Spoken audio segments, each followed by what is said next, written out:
Welcome back to the party, everybody. This is Morty, and I am your host, Lutch, aka the Indian Jesus, here to resurrect the second coming of common sense. Everybody hit that like and subscribe. You know I would do it for you. And let's party. Welcome back, everybody.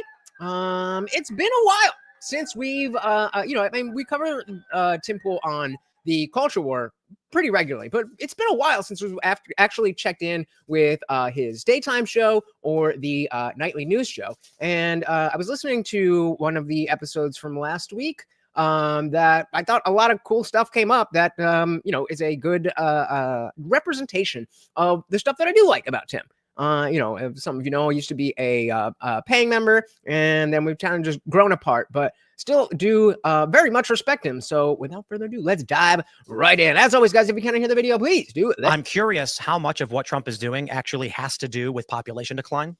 So if you think about what happened to Detroit, when this is not necessarily population decline. Detroit lost residents because industry had left.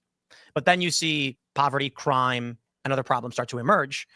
I'm wondering how much of what Trump is doing with sending the National Guard is to try and create a foundation of stability, because in the next 10 years, it is going to get increasingly worse with population decline and infrastructure collapse due to a lack of a labor market. Human capital. Yeah, exactly.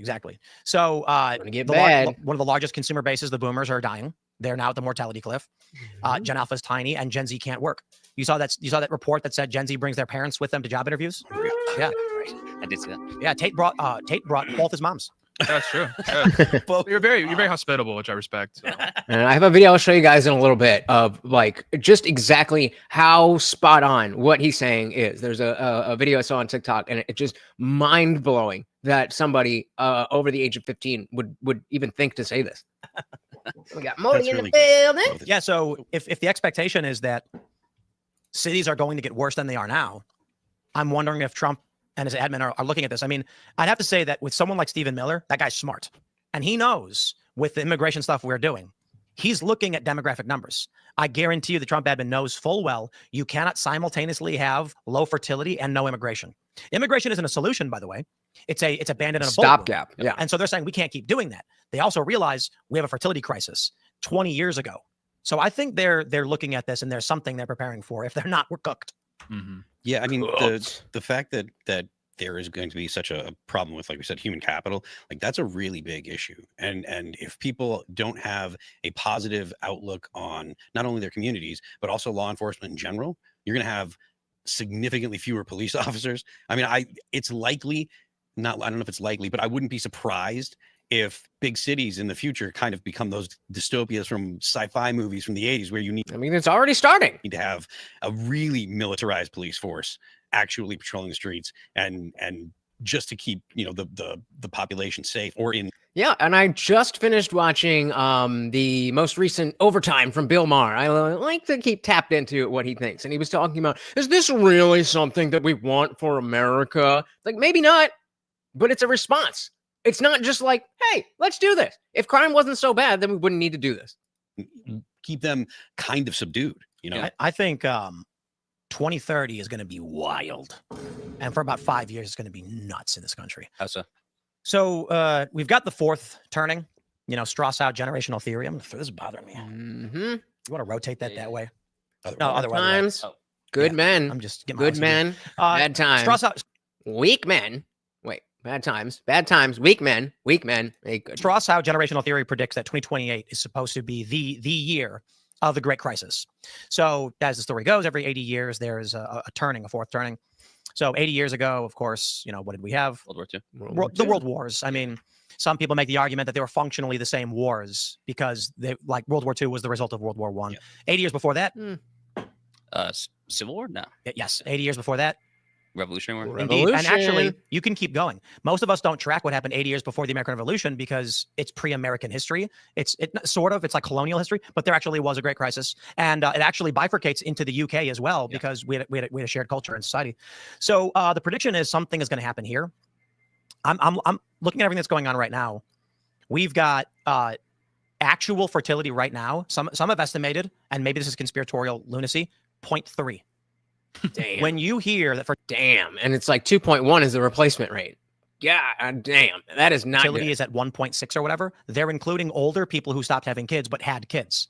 Mhm. So they're asking people, how many kids have you had? How many, None. and for the fertility rate includes people who are now exiting childbearing years. So what, so what does the 0.3 include then? Young people. So you're supposed to, it's supposed to be 20-year-olds, people in their 20s having kids. And there's some estimates that say Gen Z fertility is at like 0.3, and some estimate it may be 0.8. And that makes complete sense if you ask me. Yeah. But I'll tell you this, there was a really funny meme I saw, and it was a 4chan meme where someone said, hey, my grandpa gave me his PS1. Does anybody have any anybody have any recommendations for games? The first response is, this has to be rage bait. And they said, my grandfather is 58 years old. He got the PlayStation 1 when he was 28. Yeah. My dad was 8 years old. My dad had me at 20. I'm 18. But see, the millennials and Gen Z don't have kids. So they're like, no way your grandpa had a PS1. It's like, dude, he's 60. Right. Well, the interesting thing with the Gen is Z moving. millennials not having Marching kids on. is it's actually really important when you're looking at TFR. There was a Stephen Shaw, he's like a demographic expert, and he broke down there's actually a difference between total maternity rate and children per mother. So children per mother tracks obviously the average amount of children that a mother has. A mother meaning someone that's had a kid before, and then the total maternal rate.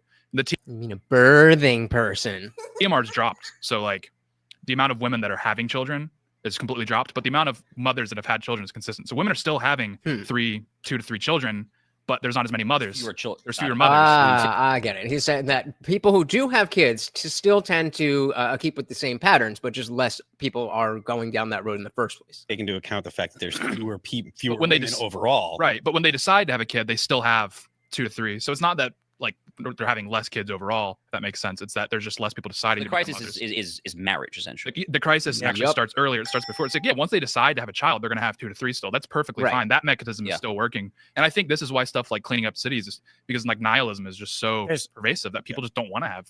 And that nihilism is going to be a theme throughout the entire night, and something we really need to pay attention to. There's no way to reverse the trend. It's not possible. It's a math problem. If you need, there's various estimates of what the fertility rate needs to be to sustain a civilization, and it's at least replacement, but it's actually a little bit higher than 2. So 2.1 is what I hear usually. And the reason is because sometimes babies die and people don't make it to adulthood. So you need a little bit higher than normal. When you are below that, and I believe we're currently at 1.6.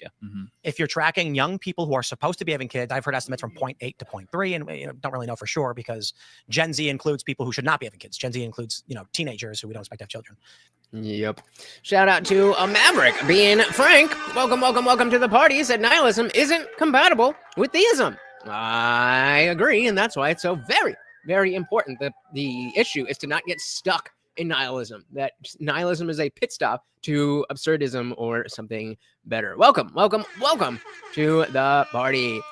Yeah, I mean, I was saying I still like to hear his perspectives. I think he puts on a good show, but it's just a different time from when I was, Timcast member, tuning into the after show, calling in, all that stuff. It just, I'm not there anymore, and it's no shade on him specifically. I mean, there's definitely negative things you could say, but we should grow apart. Or because Gen Z includes people who should not be having kids. Gen Z includes teenagers who we don't expect to have children. You need it's exponential. If you have less than 2 kids, your population shrinks. Then to get back to your functioning human capital size required, you're gonna need each person to father 5 kids. To maintain the infrastructure of the civilization, you need twice as much. Right. This means that Gen Z needs to have 4 kids to fix the damage of millennials and Gen Xers, which they're not going to do. On average, not just a Zoomer with 4 kids. On average, Zoomers need to have 4 kids in order to get back to replacement. And they're not doing, which means the prediction is the boomers are at the mortality cliff. They're going to start dying and faster and faster. The oldest boomers are 79. That is mortality. Within the next 5 years, we expect there to be a massive, we call it the mortality cliff. It's when boomers are going to die in large numbers. And within 5 to 10 years, there should be about 20 million boomers left. From 65 million. So it's a massive drop off in the consumer market. Though these individuals normally would be replaced by the next generation at bare minimum, they're not. This means you're not going to be able to buy strawberries at your grocery store. Your grocery stores are probably going to go out of business.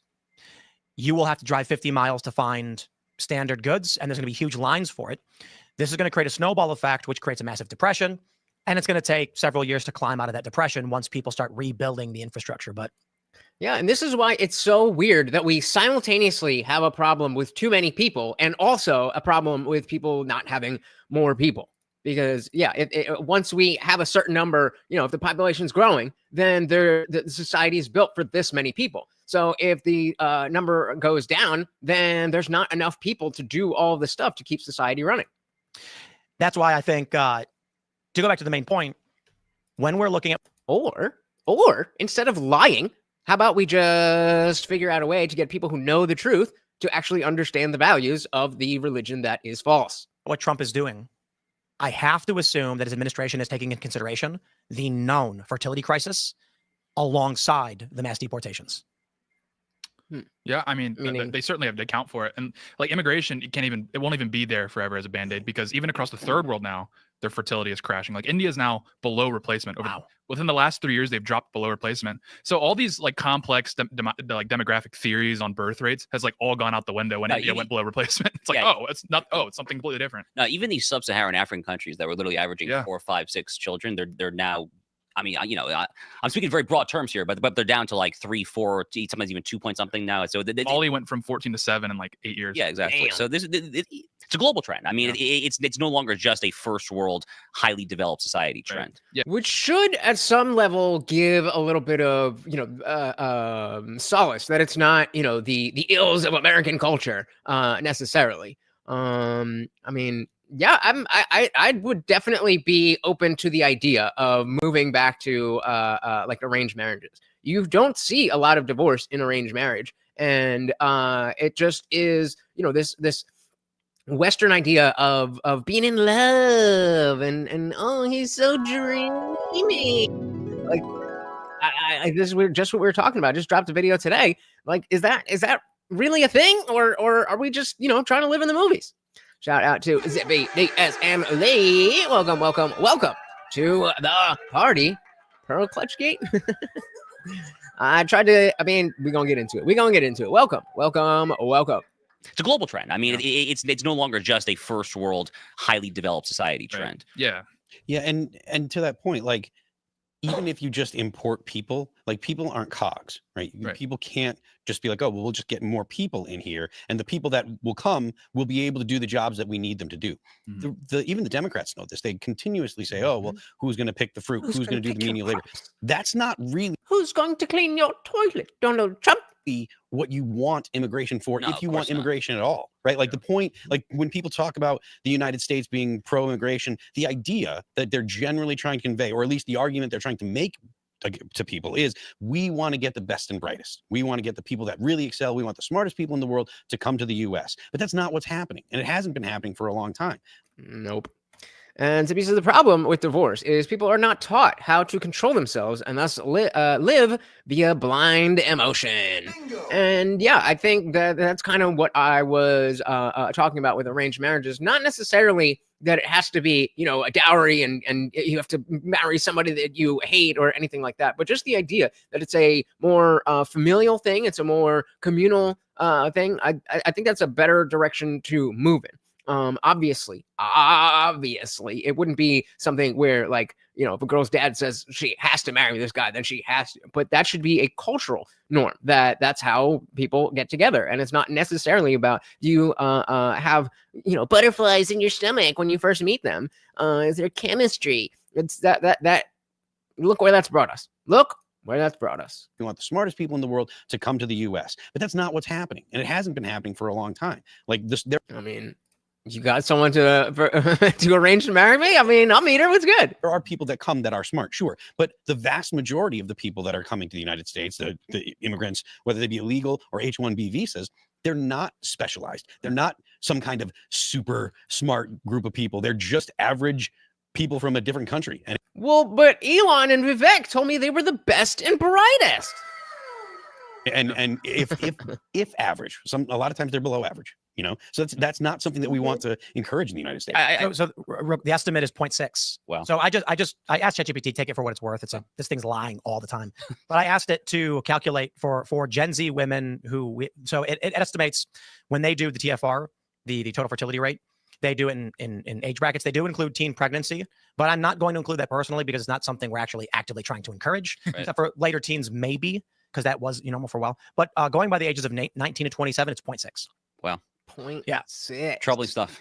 Look, I mean, the other thing about, immigration, I mean, let's kind of not miss the forest for the trees here. I mean, it's a very simple point, but I think it's a pretty important point, which is, I mean, you can't immigrate yourself out of a fertility crisis for the very simple reason that at some point you cease to be a nation, right? I mean, this is kind of just politics 101. I mean, I'm in town to speak at the National Conservative Conference. Our whole movement is about what is the nation? I mean, how does the nation preserve itself there?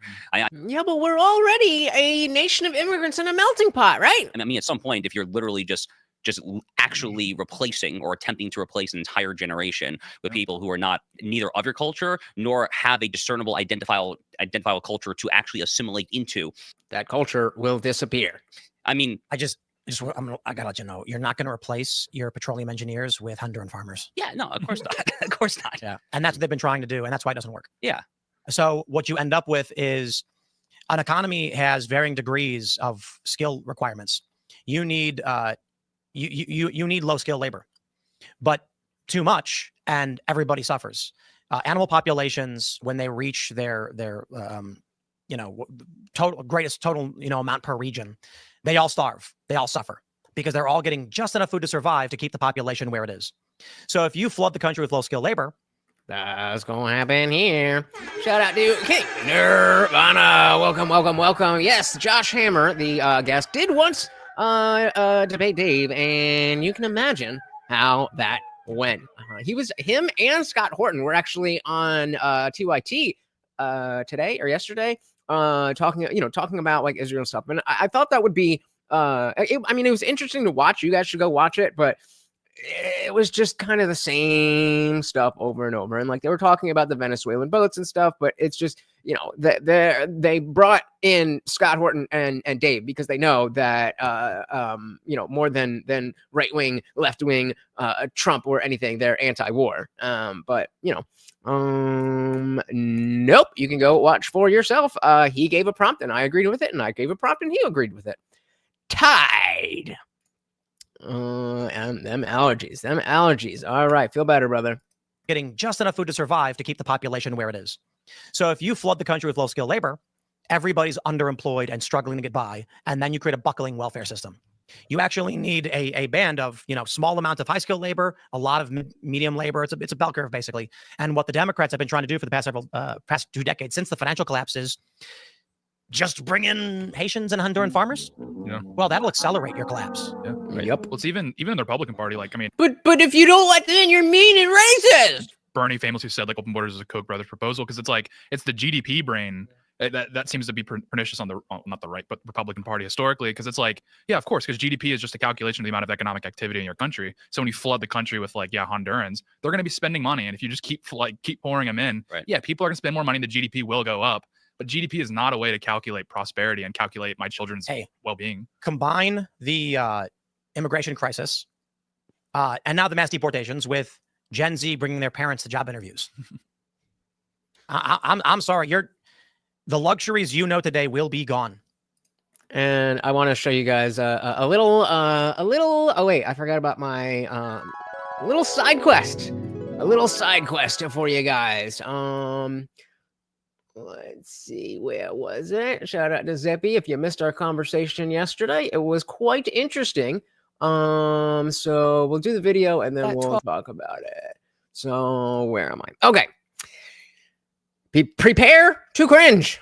I hate from the bottom of my heart, and I truly mean this, that 12 p.m. is considered noon and 12 a.m. is midnight. Nothing crazy so far. Okay, let's count together. 1, 2, 3, 4, 5, 6, 7, 8, 9, 10, 11, 12. Good job, Joe. You answered all the questions. Those should all be AMs. Okay, 12 kind of caps off the AMs. And then you do another 12 in midnight, 12 p.m. It should be PM, caps off that set of 12, right? And originally, I hated the noon midnight switch up. There was no switch up. You just got it wrong. Just because it was like annoying and I always got it confused. But now I hate it even more because I just got marked late for an assignment with points off because I read the time that it was due and it said 12 p.m. And I go, okay, midnight. Yeah, that means you're stupid. Got that. It was noon. First of all, who makes an assignment due at noon? That's strangeness. I hate from the bottom of So this just basic inability to grasp, and a lot of people in the comments, this is from TikTok, so I don't have the comment section here, but a lot of people were like, turn your clock to military time or 24-hour clock, and it'll make a lot more sense to you because it starts the day. You are 12 hours into the day. And, just very obviously, I don't need to explain that to you guys, but yeah, I mean, I said, I know I say this a lot, but I've never meant it more than I do right now. Imagine thinking that this is not a silly thing to think to yourself, but something worth posting on the internet. It only has 2,500 views, which would kind of, the numbers are different over there, so that's like 100 over here, but 300 likes, and most of the comments are agreeing. Most of the comments are like, yeah, girl, you got it right.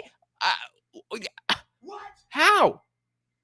And so when we're talking about the infantilization and the arrested development of these kids, like, you're not going to get me to say that millennials were not stunted in our growth with words like adulting. Oh, I hate adulting. Yeah, that's millennial. I'll own that. But we knew how to tell the fucking time. Shout out to M169. Welcome, welcome, welcome to the party. Very good to see ya. Well, I mean, she's going to think that's 5 in the morning. She's going to think it's 5 in the morning.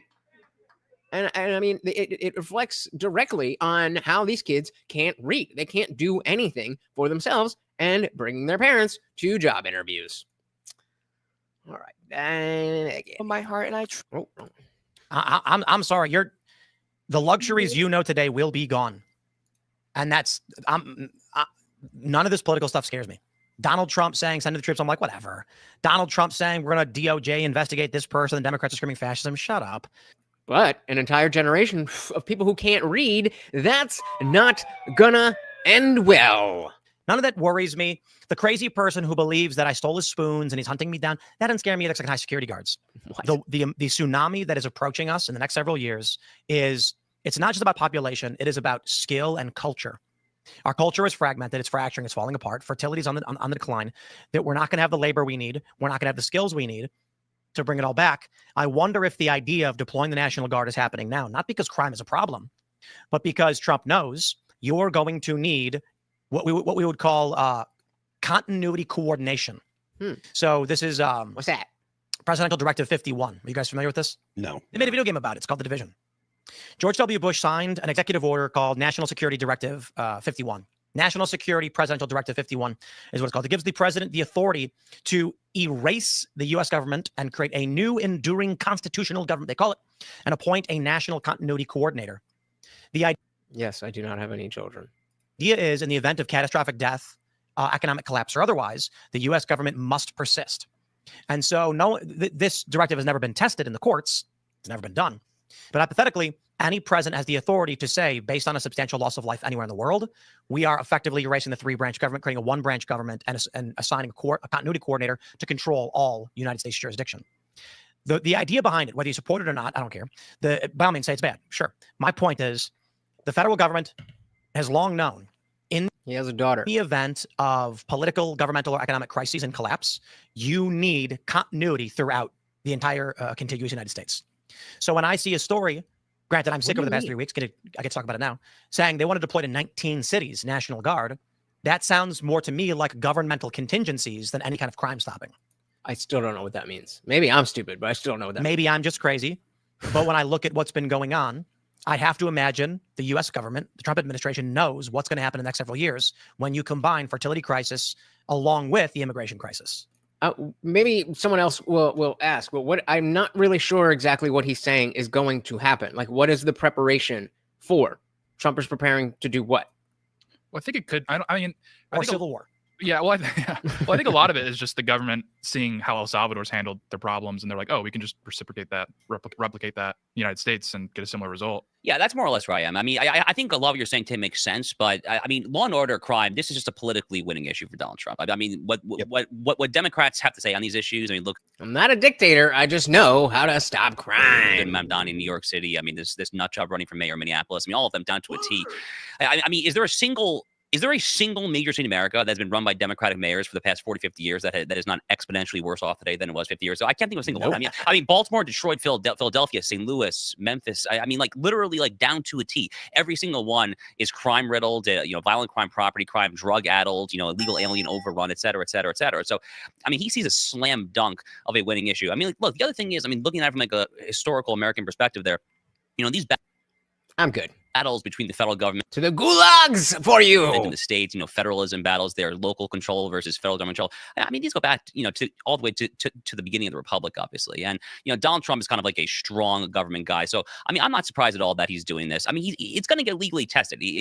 Well, I mean, I was going to agree. M169. All you need is eyes and ears to see and hear the stupid. If you don't see it or hear it, well, you are probably the stupid. But it's getting to a point where there is such a I don't even know what the word is, but there's such a zeitgeist, maybe. I don't know. I don't know exactly the word, but there's such a way for like the David Pacmans of the world to be very well educated on things that don't matter or are in like they're well educated on the wrong theory of something. And so they can get decently far in conversation, in debate and all of that because they're just sticking essentially to a script. And so as dumb as they might be, don't overestimate how much smart people can be dogmatic and say stupid things. Believe nothing you hear and only half of what you see. Bingo. There you go. Authority is going to be a little dicier than for Washington, D.C., where he has a unique ability to do so. It's literally the federal district after all. But the politics here are just a total no-brainer. And, I think most of the non-nutjob Chicagoans, to the extent that there are that many remaining, are going to support this move for sure. And take polls for what you want. Like some people are really think that they're worthless, and that's fine. But poll after poll, these kind of measures are popular because the people that are living with this crime from day to day don't want to live with this crime. They don't want to feel like they're gonna have to jump in the bathtub because there's a shootout outside their house. They don't want their kids to get shot in playing at the park. That kind of stuff does happen all the time in these big cities with a lot of crime. Thanks for checking out this clip from Timcast. Right. And so again, the nihilism in the future is going to be our main theme today. And setting up a not so bright picture. Now I got this new look at this. I got this new updated YouTube thing, but there's no button. We're on a playlist. There's no button to go next. And also, you can no longer scroll down. So in order for something to be full screen, in order to like it, you have to completely go out of full screen and hit the like button. YouTube, I don't like it. I don't like it. All right. Getting back into a little bit of the woke right.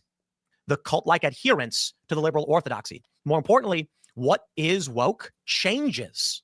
For example, Womxn, WOMXN, was deemed at one point to be the appropriate spelling for woman because it's inclusive to women of color and trans women.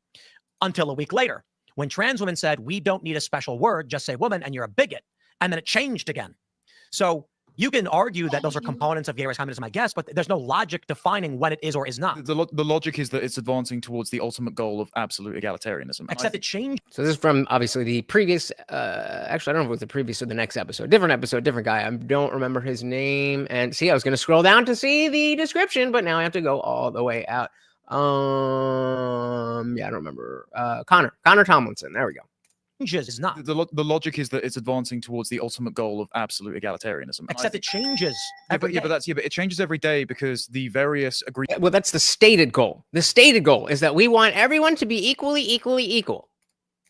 Whether they're actually doing that, clearly not. Absolute egalitarianism. Except it changes but it changes every day because the various aggrieved client groups make their bids for what is and isn't, excluding them. So there's a form of collective bargaining there, but the ultimate guiding North Star is absolute egalitarianism. And David Pacman might well be a grifter. However, I think if you sat him down and you asked him if the Democrat Party could sufficiently redistribute enough welfare and free healthcare and human rights and housing to as many men from Mogadishu as possible, would they become American? He would say yes, which means that he does believe in the blank slate.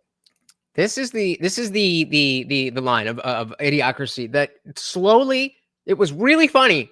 Like when did that movie come out? Like 15-ish years ago. So like a few years after that, when we started to see some changes under the Obama years, it was idiocracy. And now it's like, it's idiocracy. It's bad. It's bad. And I don't know how we turn it around. From Mogadishu as possible, would they become American? He would say yes, which means that he does believe in the blank slate. I think David Pakman would try to engage in sophistry where he would not take an absolutist stance. And so when they say the blank slate, they just mean that everybody is, equal. And if they just have the right circumstances, the right resources, the right information, then everybody's going to be exactly the same. That's what he means by that. I think David Pakman would try to engage in sophistry where he would not take an absolutist stance and he would try and nudge you towards the liberal orthodoxy for the purpose of building audience and making money. Did you guys see that David Pakman left the left? We have another progressive leaving the left. Actually, I'm going to make that. Okay. That is, if you sit with David Pakman, he's the kind of guy who's going to be like, obviously, that's an extreme, and I don't think that's true for all people. I do think, however, some people can. That's the angle he's going to play. Right. Okay. Well, then so this is the point. I mean, when you have liberals who are like, the military-industrial complex is bad, and we've got to stop increasing the military budget, and then you go, I agree. Now say Ukraine. I go, no. Ukraine deserves more money. It's like, okay, there's no logic to what you're saying. You're literally just saying what MSNBC is adhering to. That is, liberal activists would argue the military-industrial complex is bad, and in the same breath say Hassan Piker does this, and he definitely does. And yeah, nature over nurture is a good way to put it, because there's certain things that naturally are going to play out differently, and there's definitely a mix. Like, I'm not saying that somebody who was born in a backwards country can't learn to do things differently, but exactly as M169 is saying, we have to understand which part of it is nature and which part of it is nurture. Like, he's woke, yet he simultaneously argues for and against the military-industrial complex. Yeah, but and I will say this too: when the funding or defunding of the military-industrial complex is a component of the left, that's nothing to do with critical theory. Nope. Shout out to Guam Tag. Welcome to the party. Said liked and shared. Oh, thank you so very, very much, brother. You know how both of those things are very easy and help out the channel so very much. It does not even matter if you think anybody's going to click on the link that you share. Just by you telling YouTube, X, or Rumble that you want more people to see us, they will show it to more people. Welcome. Very good to see you. We are back with the meme right. And I've been saving FLOYD-GATE. I wanted you guys to filter in. FLOYD-GATE is next. But for now, actually, did I put it in? Either way, we gonna get there.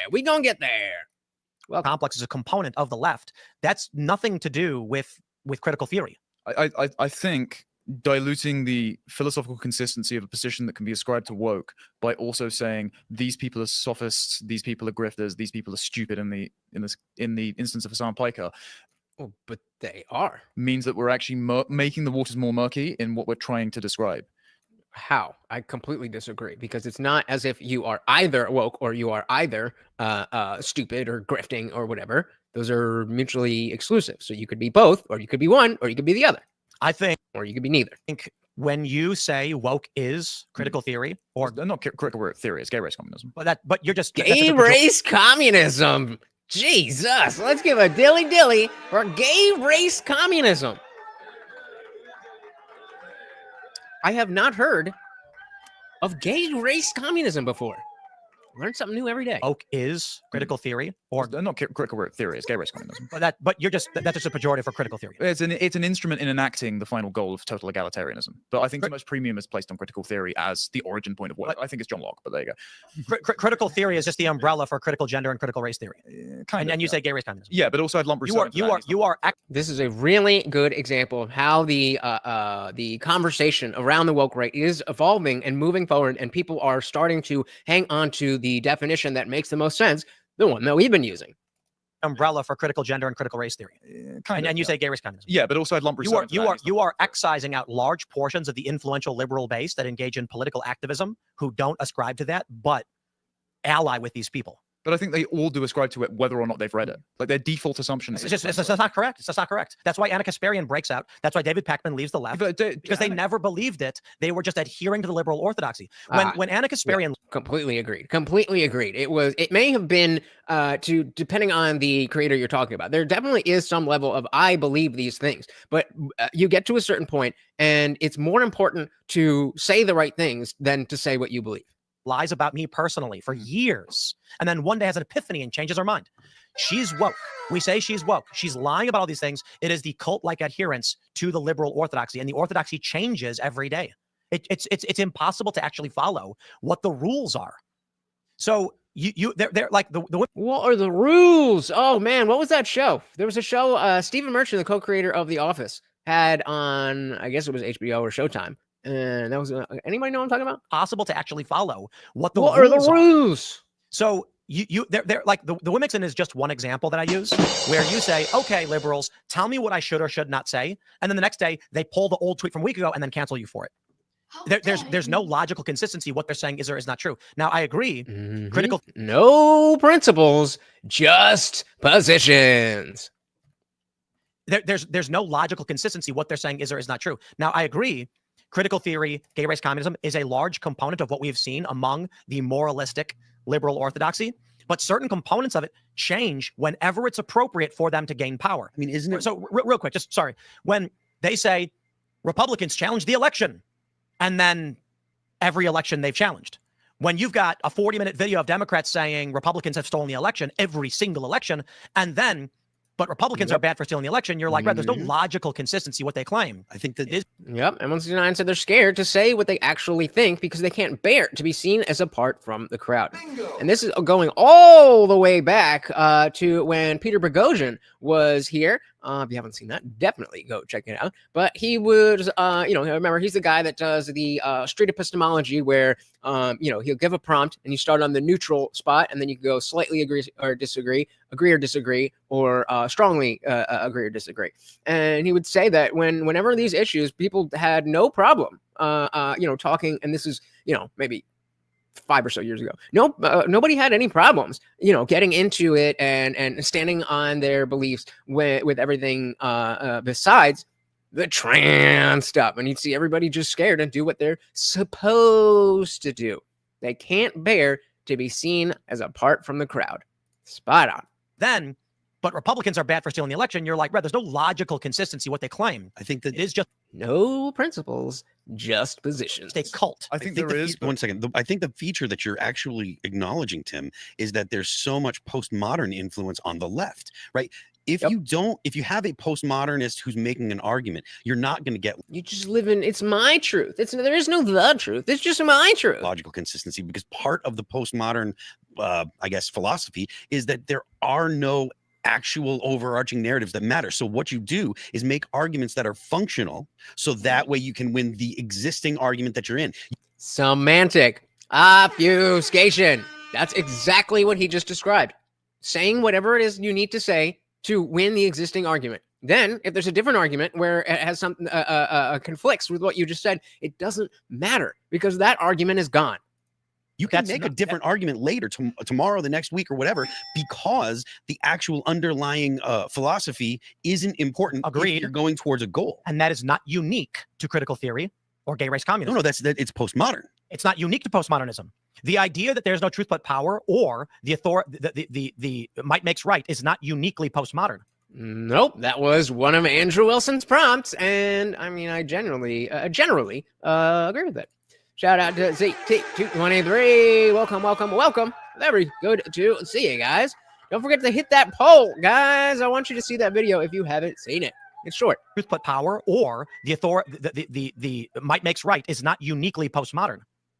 So when liberals, it's not about what it's not about might makes right. It's about what useful arguments will help you win the argument. And that's not about what the liberals are doing is saying truth doesn't matter. All that matters is I somehow steal power from you. Well, I would argue that it's not necessarily that it was the left, and we were talking about the woke left, but we just called it the left. Now that we're seeing that tactic, that mentality spread to the right, then he's not talking about the left. He's talking about the woke. And specifically the woke left, but that applies to the woke right as well. Truth doesn't matter. All that matters is I somehow steal power from you.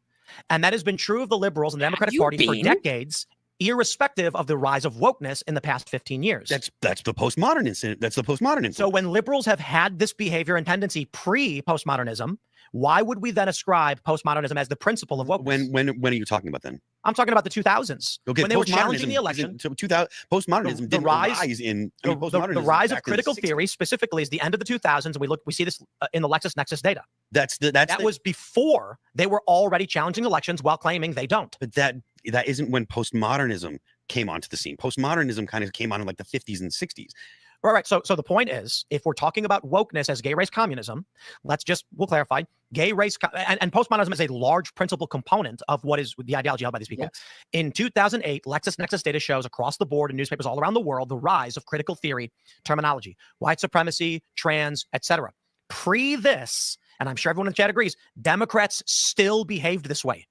If they, Yep.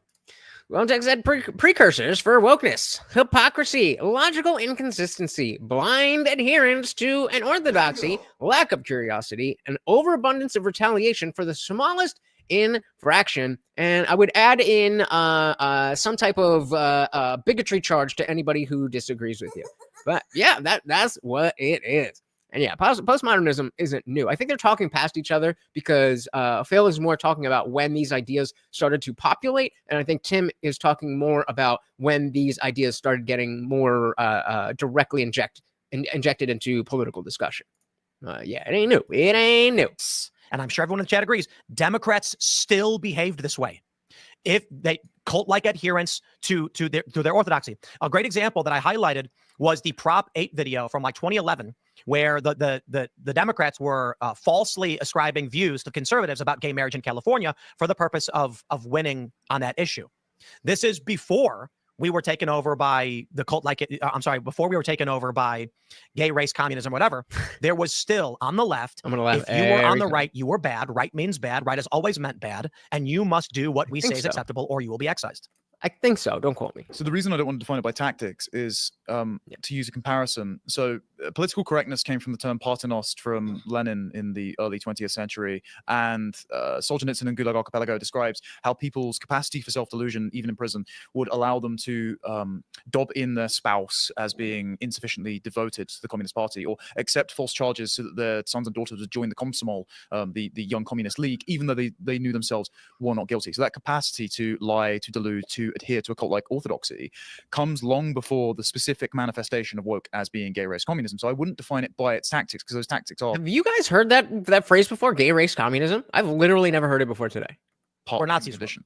No, that's what I'm saying. Were the fascists woke? No. Agreed. And so when you have a totalitarian system, an authoritarian system, people bend the knee and will say, for those that know the reference, there are four lights. It's from Star Trek. It's actually a reference to something else that people have explained to me. But Picard was being tortured. There were four lights above him, and the torturer said, "Tell me there are five, or I'll electrocute you." Yeah, it's from George Orwell's 1984. Yeah, and so anybody will do that. When the liberals say, "Do it, or we will make you suffer," it is just a fascistic ethos held by the left. I think I thought he said it again in this, but when he says the lights, he's talking about the idea that if there's four lights on the ceiling and they want you to say that there's five, then some people are gonna be like, no, what the fuck are you talking about? There's four lights. And some other people are like, yeah, okay. We talked about the myriad of different social experiments and studies that have been done. There's the one in the doctor's office where you go in and there's a bing every so often and everybody stands up and then sits right back down. And only one person doesn't know what's going on, and typically they will go along with it, all that kind of stuff. Yeah, it's sad. It's sad. Yeah, I never heard of gay race communism, but definitely want to throw it in the lexicon.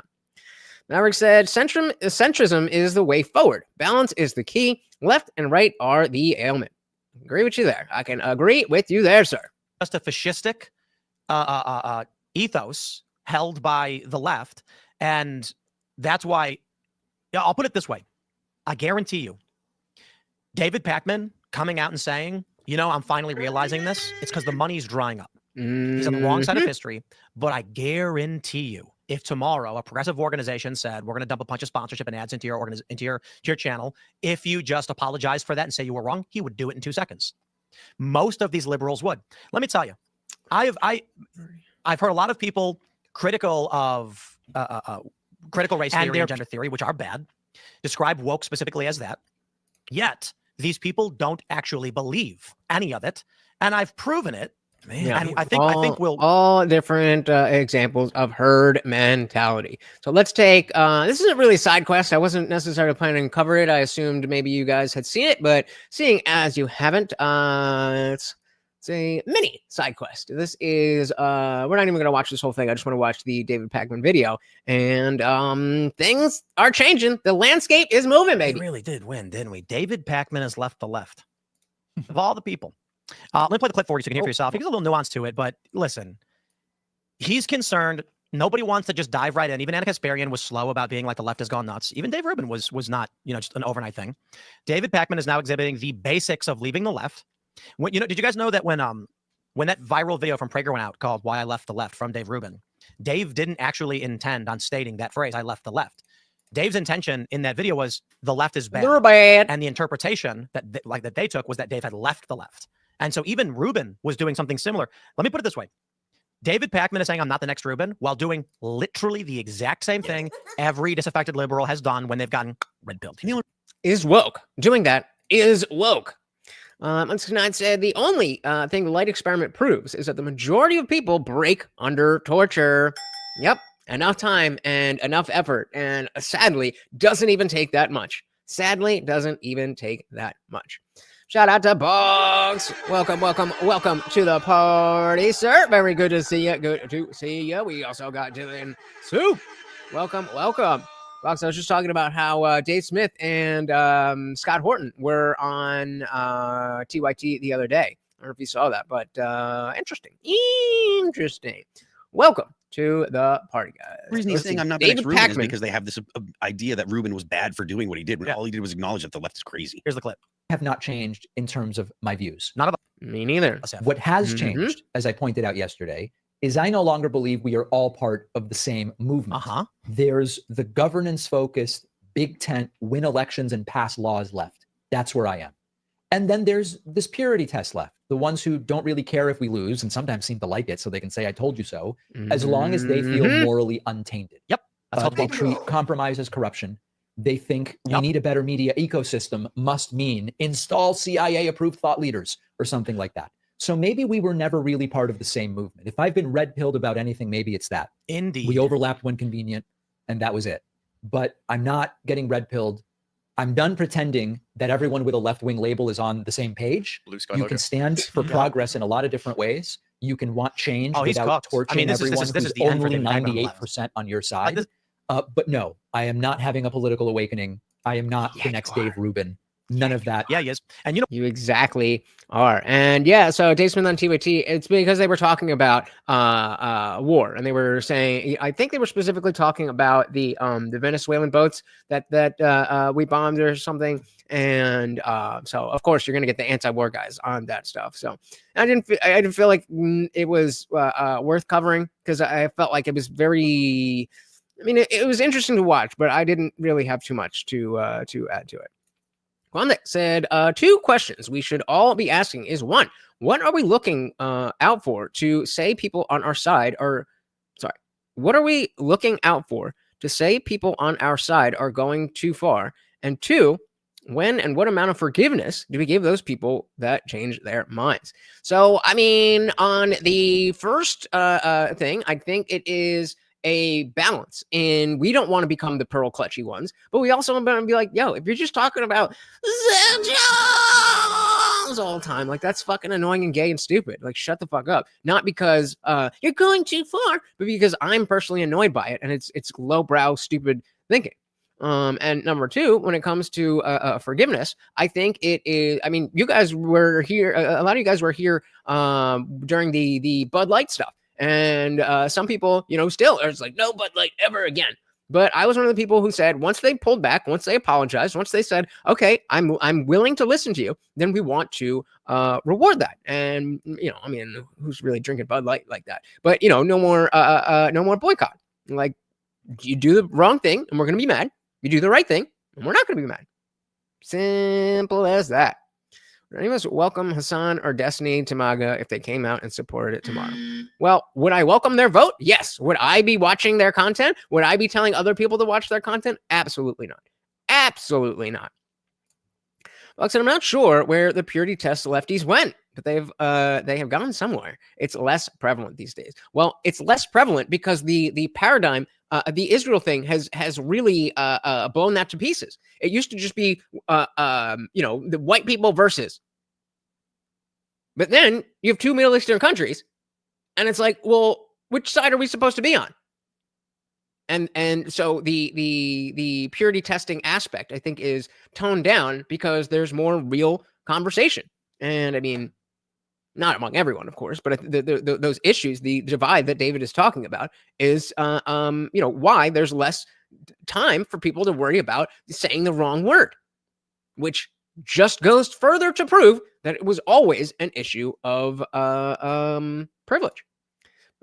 Excuse me. Maverick said, I think MAGA should worry about how they are defending a PDF file rather than forgiving others. Agree with you there, but Trump and the Republicans are doing that, not MAGA. We are breaking away. We are breaking away. Yeah, that exactly. Exactly. Why? His views are in the gutter. Remember when he said this during the election? He was like, I'm losing so many subscribers. Holy crap, what's happening? Regular people are leaving the left. They're sick of it. They're moving on. My views haven't changed. Hey, David said the same thing. The only difference is when someone came to me and said, how many lights are there, Tim? I said 4. And they went, you're mistaken. There are see, it was this video. 5. It says, no, I'm not. And stop lying. And if you keep lying, we're going to have problems. And David said, yeah, there's 5 lights. And now finally he's realizing he's on the wrong side of history. And so you can see the motivations of people like him. Late to the game. Why? Well, because he chose money and is willing to drop to his knees for whoever wants to pay him. Now, I will say this. I'm going to back off a little bit. Everybody should be praising David and saying, thank you for acknowledging this. What you're describing is how we define woke. Purity test, moralistic leftists who just want you to be part of whatever they say is true, regardless of whether or not it's right, regardless of whether or not they'll actually win or change anything. They're self-sabotaging, and it's a puritanical, ideological leftism, where if you deviate in any way, they cancel you. Okay, that's been woke the whole time, the cult-like adherence, the liberal orthodoxy, and David's being like, wow, I'm just now realizing this. So, as much as I don't trust the guy, that's fine. The play here is to say, thank you, David. Please tell me more. So pretty much exactly what M169 was saying. Glad you're seeing the light. Have a nice life. Go on your merry way. See, no, that is the woke right. And that is another rhetorical battle that we will win, just as we are winning the woke right rhetorical battle. Speaking of which, diving back in. Don't actually believe any of it. And I've proved. Well, I think that's why he used it. I'm on the right side of history. I know that when I'm. Shut up. Yet these people don't actually believe any of it. The Epstein files. I don't know how you feel about it, but a lot of us are very upset with Trump for, Trump. Why do you care about that guy? That's old news. Why do you care about that? Because it's a PDF ring in our government. That's why. And you seem to care about it until you did it. So that is why I say we are MAGA and the Trump fanboy gimps are the woke right. Well, maybe not necessarily, but if we were making that a split. And point being, we are MAGA, they are not. We want to make America great again. They like Trump. I've proven it. And I think we'll prove it substantially to a greater degree, because when you offer them money, they drop the act immediately. So I'll give you an example. Well, except on Jubilee with PBD. I'll laugh about it when they post this in the Slap forums. Booney's HQ skate park, right? So we start filming content. We make skateboards. We sell skateboards. We've done over $100,000 this year in boards. The last several months have been massive. The Don't Be Gay board sold, I think, $16,000 in a month for skateboards. And I was told by some of these guys in the industry that we may actually have one of the highest selling skate companies in the world now for boards, because the industry is flat. Well, what happens is these woke activists go online and start saying, F Tim Pool, he's a fascist, blah, blah, blah. People start agreeing with them. And then you know what I did? I said, hey, do you want to come and skate at our park? I'll give you $1,000 to film videos. And what did they say? Yes. Oh, please. Thank you so much for the opportunity. And what are they saying now? I never actually believed any of that. I just, so what we see here is power dynamics, irrespective of actual underlying ideologies. The people who go online and claim to believe this stuff, when offered cash, flip on like a light switch. But I don't think the existence of grifters, and it's all of them. It's not all of them. There are many true believers. The point I'm saying is that there are powerful people who have weaseled their way into HR and into industry who hold these views, and all the people claiming that they hold that, they actually don't. Yeah, I completely agree. I'm a 69. Like, there's nobody all along. I've been very, very clear about how I don't think that. What you comment? What are you doing? That I don't think that Trump is some great, moral human being that I want to be friends with and all that stuff. I just think he is best qualified to run the country, especially with Biden and Kamala there. And so a lot of people have been trying to use the like that moment in the press conference. Like, oh, what do you care? Trying to use that. Oh, do you regret your vote now? Or like when he bombed Iran. Like, oh, do you regret your vote now? No, I just don't like that what the president is doing. I never intended to think that I was going to cast a vote and get somebody perfect. I don't know why you would, but hold these views, and all the people claiming that they hold that, they actually don't. And so wokeness in the bigger picture, when we're looking at the mass majority, I'm talking about the people who know they're lying, the people who are standing in the crowd thinking, guys, don't forget about our swole goal up at the top of the chat right there. We can get Morty some peanut butter. Is a peanut butter night. And of course, I am puny as hell. I need your help. $1 will do it. Thank you so very much. Look, I've gotten more than enough messages from celebrities who are publicly woke who said, I actually don't agree with any of this, but I'll lose my job. Ah, look. So this is a woke right statement. Supporting lesser to evil still makes you complicit. So what is the alternative? Not getting involved and letting other people who are going to vote let them win. So exactly what David Pakman was just talking about. Prefer to lose so that you can sit on the sidelines and be like, meh, meh, meh, meh. That's what you're doing. You are the woke right. More than enough. And no, he knows that, but semantic obfuscation, he's just using that because it's a thing to say. Messages from celebrities who are publicly woke who said, I actually don't agree with any of this, but I'll lose my job. I'll lose my sponsors. I'll get fired from my company. That's the majority of the people we call woke. They are just adhering to the cult out of fear. And you offer them cash and a guarantee, they drop it in 2 seconds. I think that, like, I understand the point that you're making. Using woke as a broad term is functionally correct, but I also think that there are thought leaders on the left. There are people that are actually coming up with these ideas, and they're filtering through into those people. These people, like your average woke person, didn't come up with any of the ideas that they have on their own. They come from academia. Usually, they come from I got all that. Philosophers. My point is, people will say woke is specifically this ideology. Yeah, you're right. Does that make you any less woke? Ooh, owned by pencil arms. Oh, that makes you gay. And I'm like, 80% of the people who are oh, then you're just woke then. Okay, cool. Marching with liberals don't believe any of this. Like we said, woke goes both ways, and so does Maverick. The core issue is, in fact, just that they have the adherence to the murmuration. There is a. Is that not what Maverick is doing right now? Is that not exactly what he's doing? Just that they have the adherence to the murmuration. There is a swarm that is moving left, right, up, down, top, left. Makes no sense. Supporting fundamentalist Islam and LGBTQ causes makes literally no sense and adheres to no ideology. But it's because they're told they must. And so I would describe it as Barack Obama did, a Mexican standoff. So I literally just said that I'm not very happy about that. I just don't think that Kamala is better. So yet again, twisting words and not, what was it that Guam Tech said? Where was it? Where was it? Willingness to not tell the truth. You just heard me say the words that came out of my mouth, and then you tried to twist that around, obfuscate my semantics to try to win an argument. You are woke. That's what woke is. You got to do a video where you go over Whitney Webb videos. She's the Epstein author who's written 2 books on the subject. Iceberg Goes Deep. I am definitely doing that. Yep. I don't care where you are politically. I'm saying you are a woke person. You could be a far leftist. You could be a communist. You could be a Christian nationalist. I don't care. I'm saying you are woke. Those are mutually exclusive things. Congratulations. Told they must. And so I would describe it. Say your piece, brother. Say your piece. As Barack Obama did, a Mexican standoff. So how is it that critical race theory adheres to Islam, which is a fundamentalist authoritarian system? You're adorable. You're adorable. That does not comport with woke ideology or critical theory. Because they believe that Islam has only been provoked by white settler colonialism into being violent. I don't believe that's right. I think that's sophistry. I think that's an excuse. And the reality is, you've got people pointing cancellation at each other. This is how Obama described it several years ago. That I'm concerned. I'm scared that you have a powerful political action committee in your space that people will bend to. That is, a vendor will cancel your contract if you insult Islam. That if you draw a picture of Muhammad on the cover of your magazine, Islamists will come and murder you. So what happens?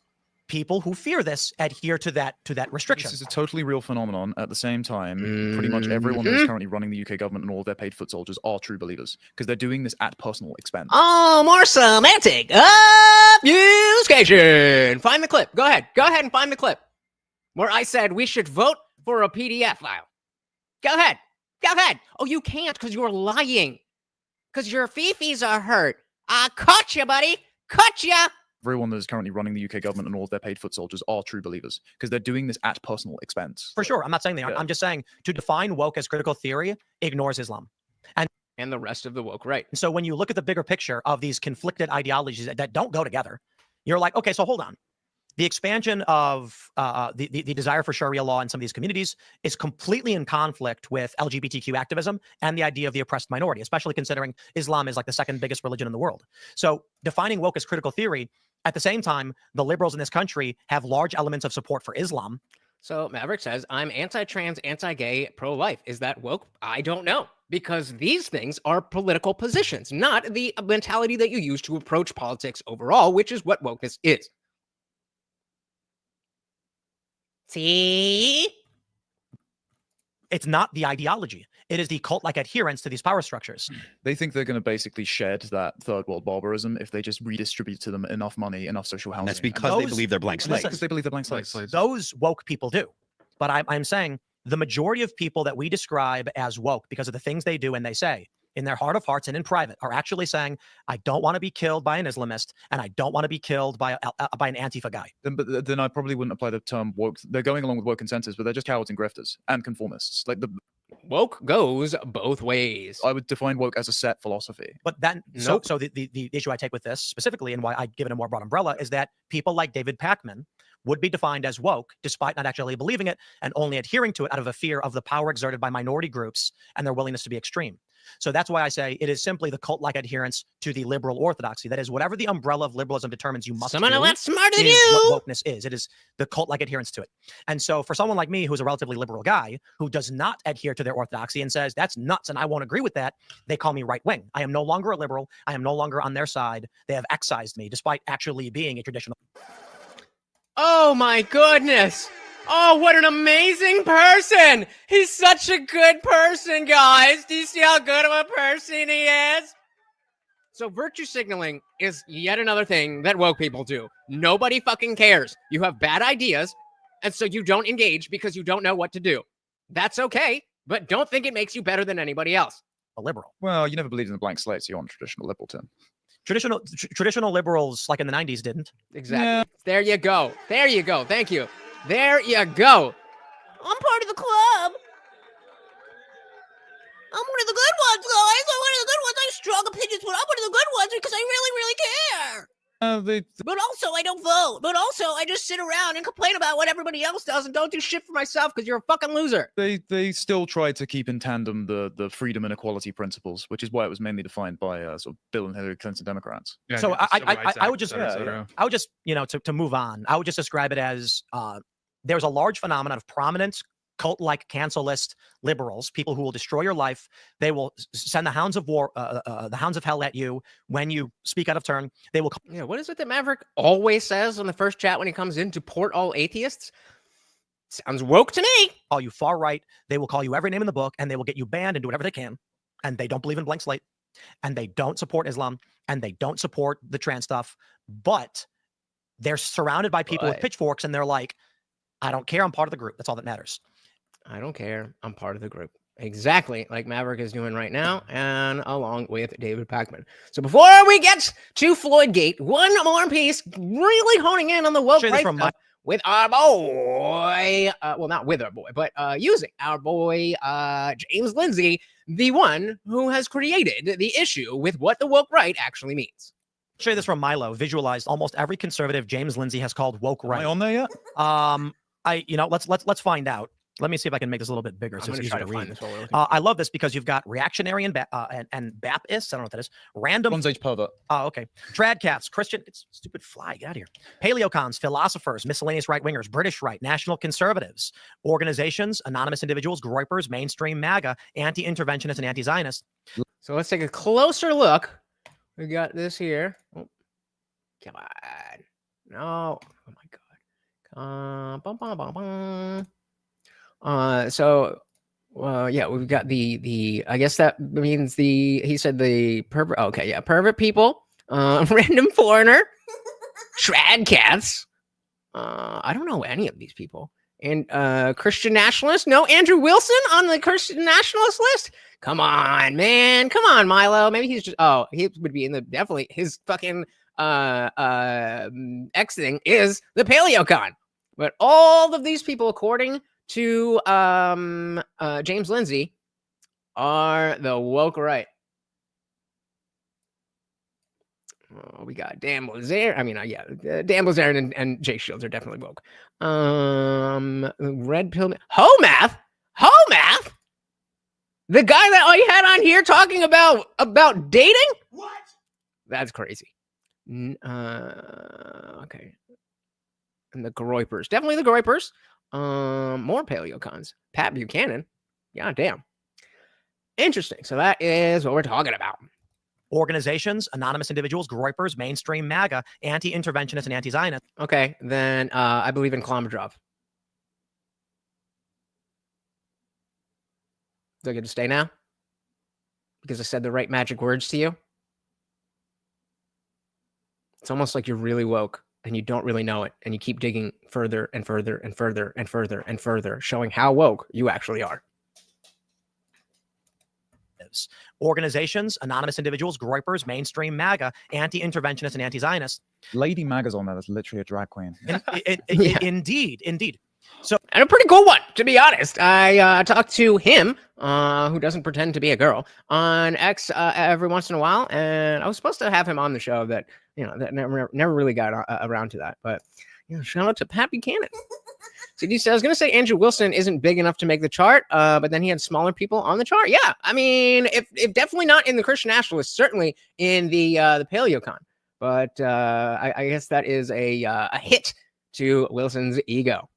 Shout out to Equality and Deference because of vagina. Welcome to the party. Say liked and share. That's what I'm talking about. You know, those things are free and easy and helps out the channel so very much. It does not even matter if you think anybody's going to click on the link that you share. Just by you telling YouTube, X, or Rumble, I want more people to see this, they will show it to more people. Thank you so very much. Quality ass, what are we chatting about? We got a twofer. We're talking about the woke right, and then we're going to get into FLOYD-GATE. Whatever you think it is, it's probably worse. Welcome. This is Milo's chart of every conservative James Lindsay is called woke right. Lady Maga's on there. That's literally a drag queen. Indeed. So this is why James Lindsay really does, I think, exemplify why. Change things? What do you mean? You can't change anything. All right. You're so stupid for thinking you could change things. All right. I know it's really good. You can't change nothing. You just got to deal with it. Or at least look, it's just my argument. Maybe I'm wrong, but I view woke as the cult-like adherence to liberal orthodoxy. James Lindsay's goal right now is he's a liberal guy. He's always been a liberal guy.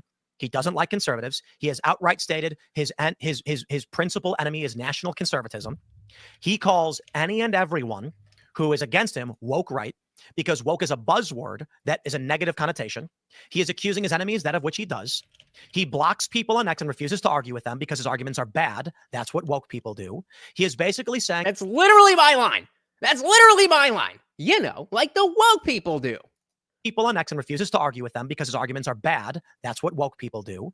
He is basically saying, I don't care if it's right. I don't care if it's true. If you are my enemy, I will seek to damage you unless you adhere to what I demand you adhere to. Dogma. And so Equality brought up an interesting question that I just put in a poll. Who has a bigger ego, Trump or Andrew Wilson? Take a minute to think about it. It is not that simple. Enemy, I will seek to damage you unless you adhere to what I demand you adhere to. Now that we've seen, Cracker Barrel, Jaguar, Bud Light, Target take massive hits over perceived wokeness. That is varying degree. Like even Jaguar was interesting because it was not political. It was contemporary art, but it was reminiscent of gender theory, even without even explicitly being gender theory. It was just gay looking. That's all that it took for Jaguar to get in trouble. Not to mention I mean, they didn't get in trouble. They just didn't sell the cars that they need to sell to keep their company open. Electric car idea was, let's get rid of all the high-end cars for the wealthy people we like. What James is doing, recognizing the power structures of cult-like adherence and the fear that these communitarians, I guess you call them, these are people. Communitarians. I'm learning a lot of new words. The left and liberals. They don't care what's true. They care about fitting in. James Lindsay seeks to exploit this by creating an enemies list and using the term woke because woke has a sour taste in it. Of course you did, Box. Of course. And I'm glad that you enjoyed it. Were you one of the 49 people that bought a car from Jaguar that month? Everybody's mouth. The reason why he's redefining woke is because, as I've stated, the lowest common denominator of wokeness is cult-like adherence to liberal orthodoxy. He needs to apply woke to the right to break that message so that woke becomes something very specific that doesn't apply to him when he uses their tactics to take over the left. So, but if you haven't voted, Equality said, if the ego is counterbalanced to accomplishment, Andrew is off the charts. I don't know. Let me know. I didn't. I kind of thought it would be. It would go in one direction. We're 60-40. So get your votes in. When he first started to saying woke rat, I was thinking that he was just trying to talk about people that he considered like what would amount to fascists, and he just didn't want to use that term. Well, he then said woke fascist. Well, yeah, but he's obviously expanded it far beyond anyone that was attempted. Yeah, another thing that the woke do. They have a buzzword that they like, and it just applies to everyone. See, when I call Maverick woke right, I'm giving specific examples of why he is woke, and I'm not just calling him woke out of nowhere. Intellectualize it was saying that any adherence to identity politics makes you woke. Except these people don't do that. Precisely. So what James Lindsay did. It's actually funny that you say this because I just finished okay, a little side quest. A little side quest, not too long. I just finished well, you can't do both. I just finished watching Mr. Robot for the first time, and a lot of people think it's just like the best show ever. And I thought it was a really good show, but it just kind of went in a different direction that I thought it was. And I got into this weird discussion of, the objectivity of art. And like somebody was trying to tell me that psych.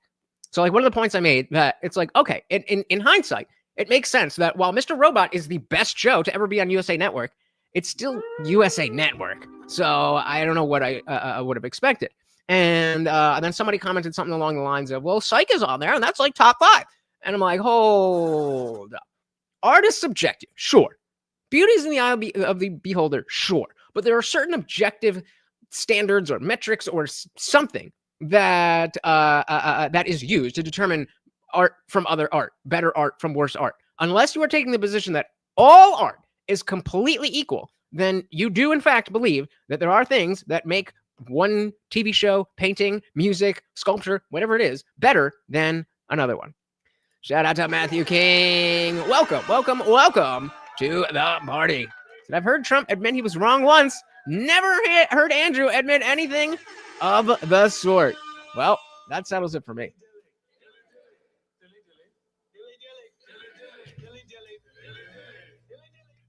If you got to go on that, then there you go. Like Andrew and the Degenerates. Exactly. Oh, those damn dick pics. Those damn dick pics. All right, Dad Megan. The politics makes you woke. Except these people don't do that. Precisely. So what James Lindsay did, it's not working, by the way.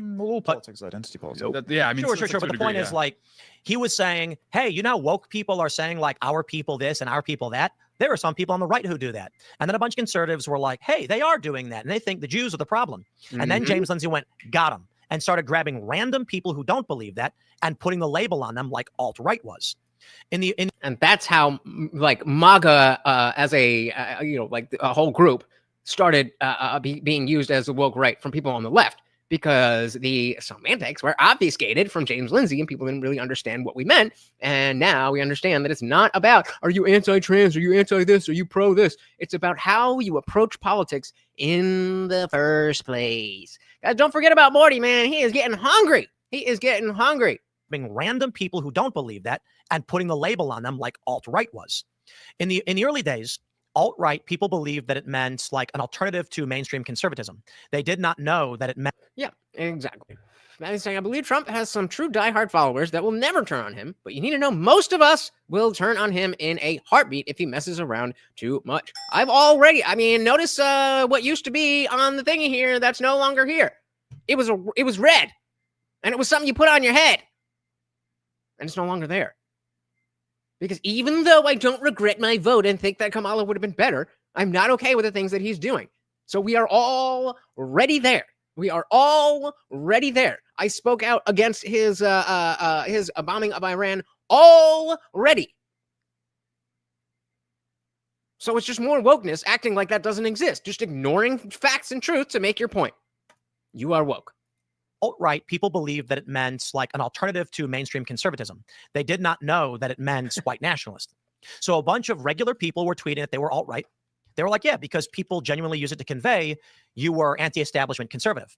Then the AP came out with a style guideline saying alt-right means you're a white nationalist and want a homeland for white people. Retroactively, every tweet was then pulled up by the mainstream media saying, here's Mike Cernovich saying he's a white nationalist, despite the fact that's not what it meant. This is James Lindsay's. You realize both the fact that I do have balls and also Morty does not have balls. Stupid. What happened to you, brother? What happened to you? Homeland for white people. Retroactively, every tweet was then pulled up by the mainstream media saying, here's Mike Cernovich saying he's a white nationalist, despite the fact that's not what it meant. This is James Lindsay's play. Woke would... I'll know it when I see it. I don't know all of the things that are possible to be that can happen. I don't know all of that. But if something happens, like, oh, I never expected that he'd be like, well, why do you care about Epstein? That is too much. And again, he's already the president. Like, what do you want me to do? I don't understand. You are exactly what David Pakman was saying. You are the purity test part of the right. Nobody's right enough for you. It's I am doing that as well. You've been demoted to Frank. Come on, Frank. Win back your Maverick spot. I believe in you. I think you can do it. I think you're getting a little butthurt, and that's okay. But I believe in you. I think you're mature enough, and you can bring it back. Bring back the Maverick. Send Frank home. Saying he's a white nationalist, despite the fact that's not what it meant. This is James Lindsay's play. Woke was just the tactics and the cult-like adherence they had for liberalism. He knows this, so he needs to take that word, apply it to the right to create an enemies list using the exact same tactic, and then he can say, that's not us, we're doing something different. He's basically saying, I will try to destroy you, and it's not working, but this became very obvious early on. When the first arguments were, Nick Fuentes is woke right. Why? He believes that there are oppressors and the oppressed, and he thinks the Jews are oppressing him. He's identified an identity group targeting his identity group, much like the critical race theorist did. You know, like the wokies do. Hey, shout out to Quantex and pouring out for my homie Morty's balls. I kept them as long as I could. But there was a period of time where I couldn't have him living with me, and he was staying with my roommate's parents for a few months, and they were like, we can keep him, but he's all over the place. We need to cut these balls. And I was like, yeah, damn it. We do what we got to do. R.I.P. in peace.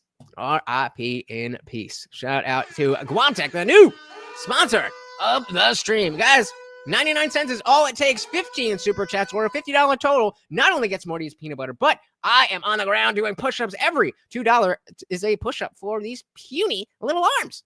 It's pathetic. It's pathetic. Help me be less pathetic. Thank you so very much, sir. Let's dive right back in. We're oppressing him. He's identified an identity group targeting his identity group, much like the critical race theorist did. He found this similarity. And then a bunch of conservatives went, oh, yeah, I see what you're saying. That they do kind of act the same.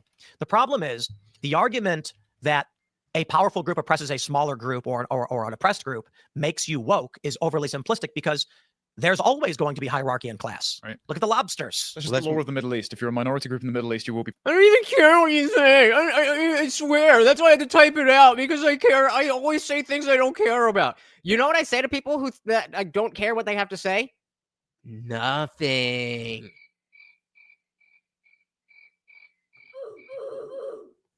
Matthew said, it's his administration. Don't care who he hires or fires for the most part. I'm worried about results. I do not personally know any of these scumbags. And yes, indeed, because of the fact that they are politicians, they are inherently scumbags. That is part of the game, unfortunately. Always going to be hierarchy and class. Right. Look at the lobsters. That's just the law of the Middle East. If you're a minority group in the Middle East, you will be oppressed at some point in time. Indeed.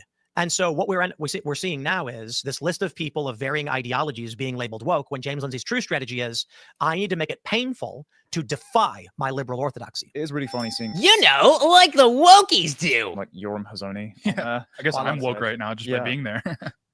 Mary Morgan's on there. There's Mary. Robert Barnes. Robert Barnes. Robert Barnes. That's the lawyer that I mean, I don't pay too close attention, so I don't know if they still do, but at one point, Viva La Fry, it was Viva and Barnes, and like that's crazy. Let's I want to take a little bit more of a closer look at the names that I actually do know, because I might agree with some or even a lot of these, but definitely not Sargon of Akkad. I don't know who any of these are. Pat Buchanan. I'm not that familiar with Pat Buchanan, but I mean, I don't think it would fit based on what I understand of his positions.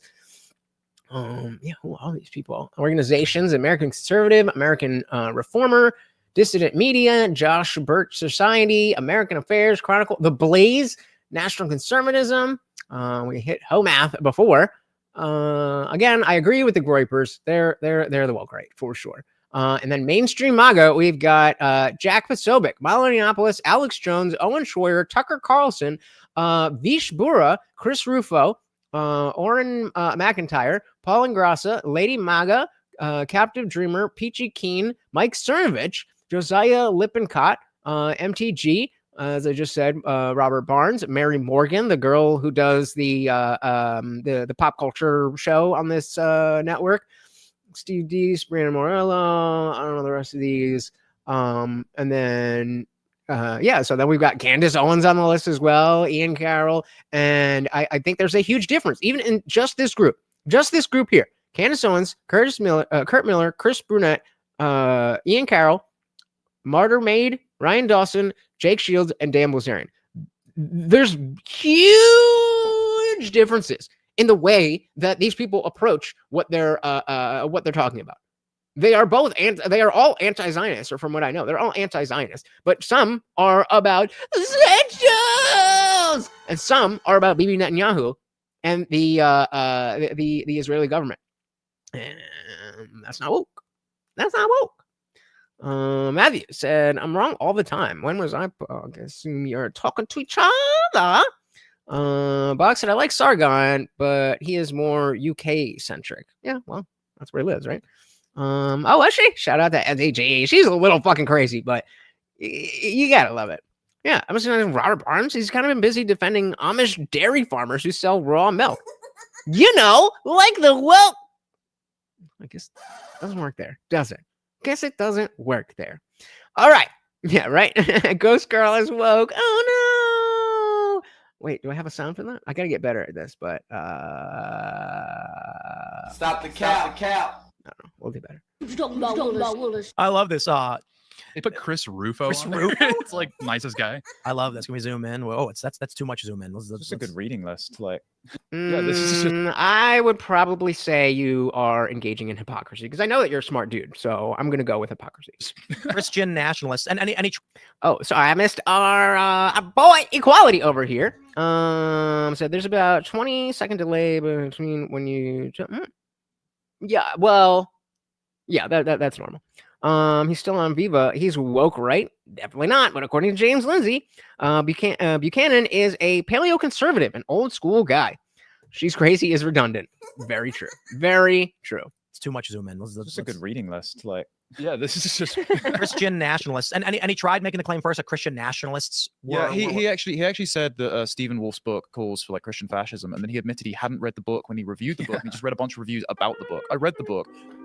Look, I disagree with Wolf on a bunch of theology. Like, he thinks that nations existed in the Garden of Eden, for example. It doesn't make have you been? Maybe not a reasonable question. Have you read the entire thing that you're talking about? Is a reasonable question. Fascist. Brianna Morello? I mean, And that's funny because Milo's like, there's not even an exhaustive list, right? Sargon of Akkad, Carl Benjamin. Yeah. Woke right. Carl had a great. And again, the question is, okay, fine. If that's your claim, that this is the comprehensive list of, or not even a comprehensive list, just a list of all of these people are woke right, then what is the thing that they have in common that makes them woke? You have to have that. And he doesn't. List, right? Sargon of Akkad, Carl Benjamin. Yeah. Woke right. Carl had a great reply to this the other day, by the way, which I may or may not have slightly fed to him. When James said, "Oh, Carl believes in collective rights. What are collective rights?" And he goes, "Well, ask Israel. If it's good enough for Israel, it's good enough for my country. Thank you." Oh, okay. So we agree. You're being hypocritical. Very much. If Israel's a homeland. Hey, shout out to me. Hey, welcome to the party. Said I used to be a pro-Zionist, but no more. Israel takes advantage of us. They need to pay for their own survival and leave my tax dollars out of it. Agreed. I mean, I was never really informed enough to take a position, but as I've learned, I'm like, oh, this Israel stuff is bullshit, which is different than Zedjas. All right, now I'm back in. Welcome to the party. May or may not have slightly fed to him. When James said, "Oh," because he just can't get enough of this beautiful face. Carl believes in collective rights. What are collective rights? And he goes, "Well, ask Israel. If it's good enough for Israel, it's good enough for my country. Thank you very much. If Israel's a homeland for the Jews, then it can defend themselves. England should be a homeland." Are you trying to convince us or yourself? If I type it, it becomes true. Loser. God damn. Maybe you'll be Frank forever. I really thought you could bring the Maverick back, but I think you are perpetually Frank. You never go full Frank. It's good enough for Israel. It's good enough for my country. Thank you very much. If Israel's a homeland for the Jews, then it can defend themselves. England should be a homeland for the English. America should be a homeland for heritage Americans. And Europe should be a homeland for the respective Europeans. Maybe even the Germans. We might let them get away with it. So that is what he got James on, because Israel exists at the fault line of the post-war economic order as the contradiction to liberalism. And I think actually, they've got a solid model of national sovereignty. I just want what they have, rather than the liberalism that James Lindsay is trying to enforce on my country, despite knowing nothing about it. Look, Homath. Do you guys know Homath? Yeah. Homath is an anonymous creator who is just Put it in the chat if you do not know Homath. We could definitely take a little side quest there. talking about dating and and sex dynamics. I don't think I've ever seen anything from Homath where he's talked about nationalism, Israel, collectivism. He's literally just talked about typical, like, with all due respect to Homath, a lot of what he makes is standard science of sex stuff. Like if you read a book on human mating practices and stuff, he just draws pictures and shows it. He's just David Buss with crayons. That's it. He's woke right. So yeah, it is kind of sad, but not really going anywhere. I do bring this up to some people, if you're wondering. Someone actually super chatted and asked about, my thoughts on it.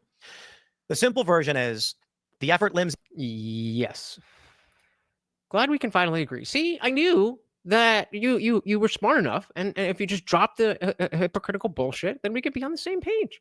It's all right, Frank. We can be friends, Frank. Lindsay is taking by calling people woke right is classic wokeness when they called everybody alt right. All right, let's do it. Let's just take a little bit of a side quest. Quick one. Just whatever the most recent video under 5 minutes he has. Not Howmath. Hobath. 19, 12, 47. God damn, with the longer videos. I usually watch them on TikTok. Here, we'll do that. We don't need captions because he draws. Genuinely wondering, are there any good straight men? Like, do they exist? There are, yeah, but they're running away from you. Remember, Homath has been on this channel. If you search the Indian Jesus and Homath, you will find our conversation before he blew up. They can see you coming. They know what this means. These bird hands. They're bird hands. They look like a beak, and you make little pecking motions with them. And sometimes you do this. You open and close for emphasis. And bird hands are what snotty, entitled women do when they're wrong and they plan to be loud about it. Look, I don't consider myself much of a catch, at least not anymore. I think I expired a long time ago. But even I would not put up with this. You're looking for good straight men, but the second-rate straight men are running Take a look at yourself. I know it's hard, but imagine that you are a good straight man and you come home from work to a bunch of this. Here's what you need to do. Imagine you share your feelings with your fiance and she gives you this face. This is the, what the hell am I supposed to do with that? Imagine you're having an argument and she flashes you one of these. This is the, how could you be so wrong? How could you even be? Look at your face. Look at yourself. Do you like you right now? I sure don't like you right now. Do you think I like you right now? I don't. And if I don't like you, I would probably be under here if you saw me in real life. If I don't like you, why would the good ones like you? He wouldn't. And so if you haven't seen, can I get, all right, we'll stick it here. So if you haven't seen this, this chart before, so let me see if I can get you. Now, Okay, so you can see that this is just the ranking. Like, are you a 1? Are you a 5? Are you 10? Whatever. And you can see that as it is today, that all of the attention is focused way up here. That's why he has the not people sign, because if you're below a 6, even a 1 or 2, well, maybe a 1 or 2, but other than that, ain't nobody even looking at you. And then if we go to the, oh, wrong way, the other side, this is, what do you call it? Normal. How society has always been, where, you know, you might date up and across a little bit, but, you know, it's not as bad as that. If I don't like you, I would probably be under here if you saw me in real life. If I don't like you, why would the good ones like you? Yeah, being, just to let you guys know, that interview, he does have the camera there and he is drawing and stuff. I don't see it. You don't see his face. A lot of women have been convinced somehow that their behavior doesn't have anything to do with what they deserve from men, and that's good for your self-esteem or whatever, but none of us agree. Your behavior is very important to us. No one who sees you act like this is going to go, oh, perfect, there's my future wife. I can't wait to sign my finances over to this. I want to date the girl who just said that all men are bad, because I'm sure that attitude is going to skip right over me because I'm an idiot. So yeah, there are good straight men. I might have even been one at one point, kind of. But even now, I'm not lining up to be talked to like a child or a moron. Let me know in the comments. Like, just let me know. Like, do they exist? Like, is that real? Like, are there any good men? Like, or do I need to just force myself to be lesbian at this point? Like, I'm just wondering. Oh, you should do that and then come back and let us know if you found any good women or if it was you and you have to work on yourself.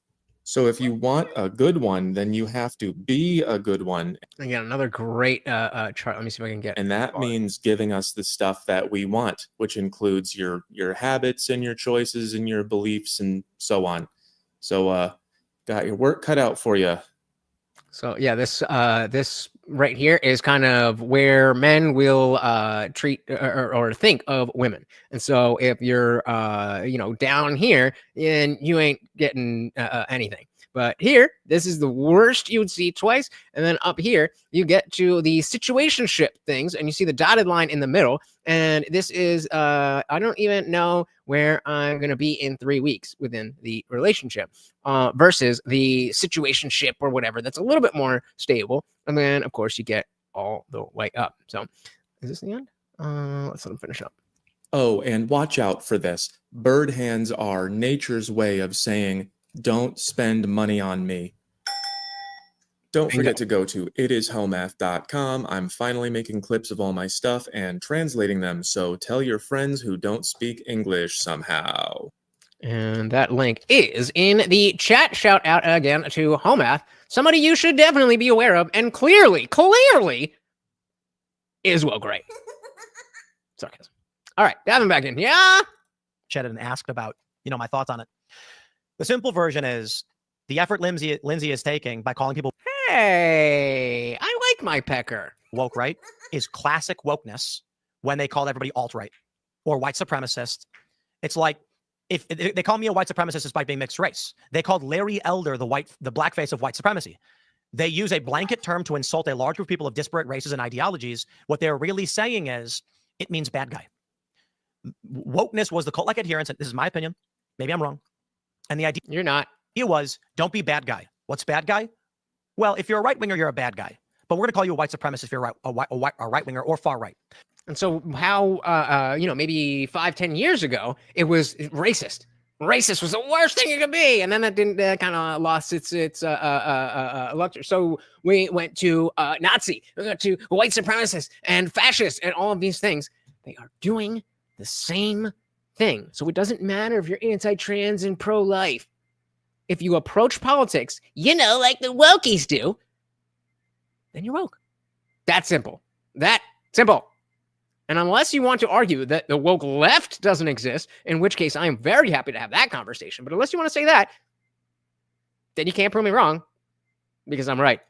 James Lindsay's doing the identical tactic, but he's calling it woke right because he's trying. It's an Alinsky game. Accuse your opponents, your enemies of doing what you're actually doing. Yep. He said, or as we like to call it over here, projection.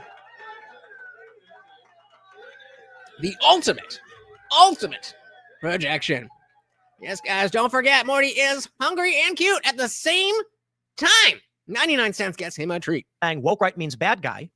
And if you defy my orthodoxy, you're a bad guy. That's the funny part, is that the people like Frank, who exactly like David Pakman was talking about, who want bad things to happen so he can stand up to you, I'm better than that. To say that Trump is not a marginally better option than Kamala just means that you don't really understand politics as well as you think you do. Especially if you have the opinions that you, or the positions that you set. Now, if you have different positions, then maybe Kamala's more in line with that. But if you gave the positions that you said, and then you still think that Trump was the worst option, then you're stupid or hypocritical.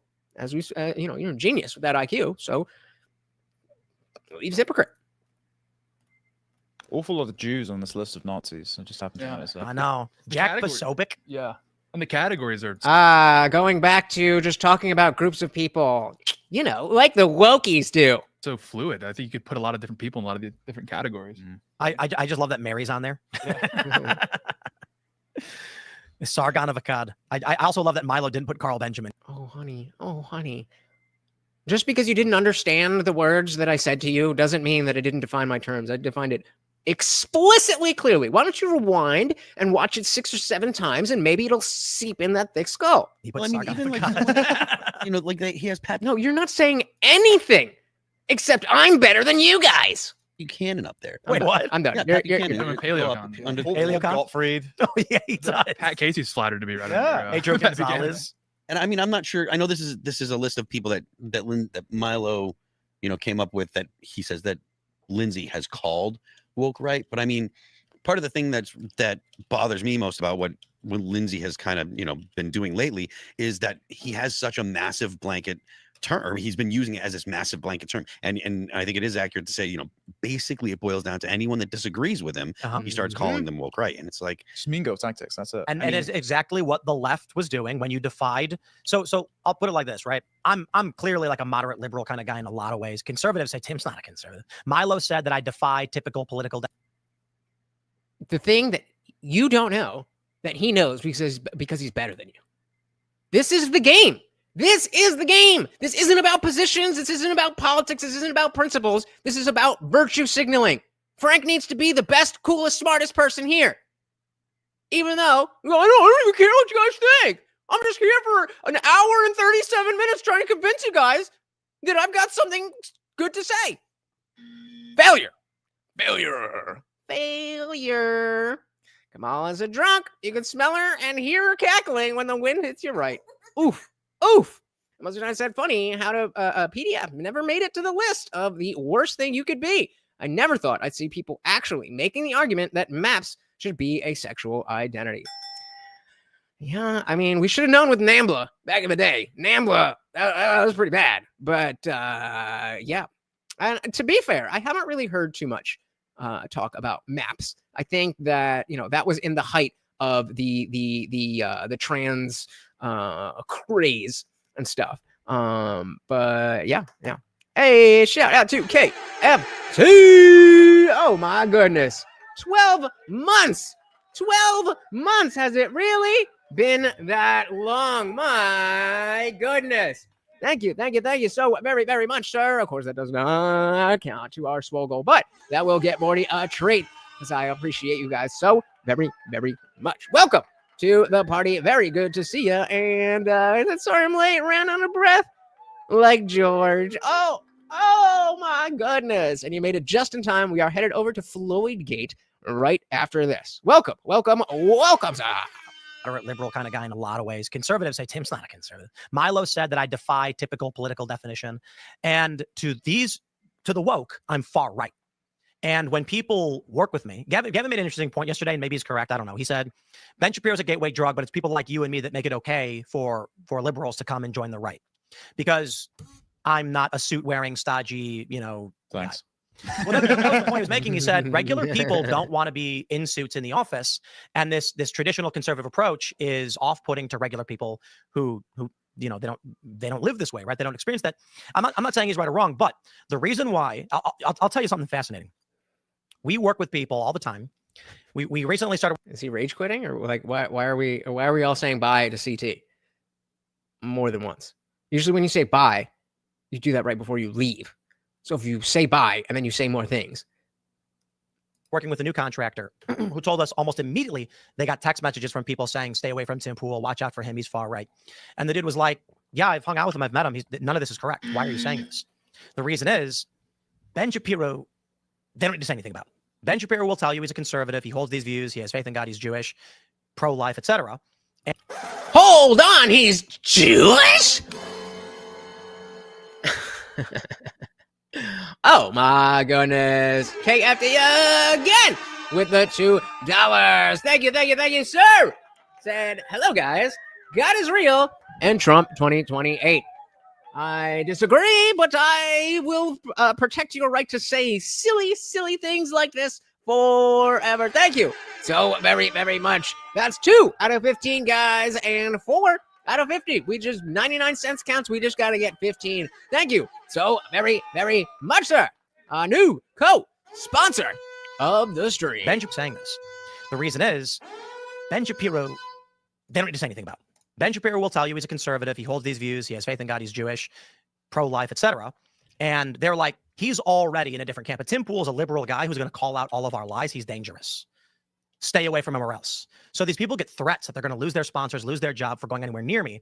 Threats they don't get when they are seen hanging out with your run-of-the-mill conservative. I think it's because the cult is scared that there are people who will call out their lies. Projection. Didn't we specifically articulate that postmodernism was bad in this conversation? Inability to tell the truth and a divorce from reality. Like woke people. KFT again. God is really real. And Trump 2028, 32, 36, 40. Hi. Thank you so very, very much, sir. CT saying, I like Vivek or Dave Smith 2028. That ain't going to happen. But if he runs, he was supposed to run, and then he had his kid and he had issues. But if he runs, I am absolutely voting for Dave Smith no matter what. There we go. We got, we were close. But, you had to go back to identity politics like the woke do.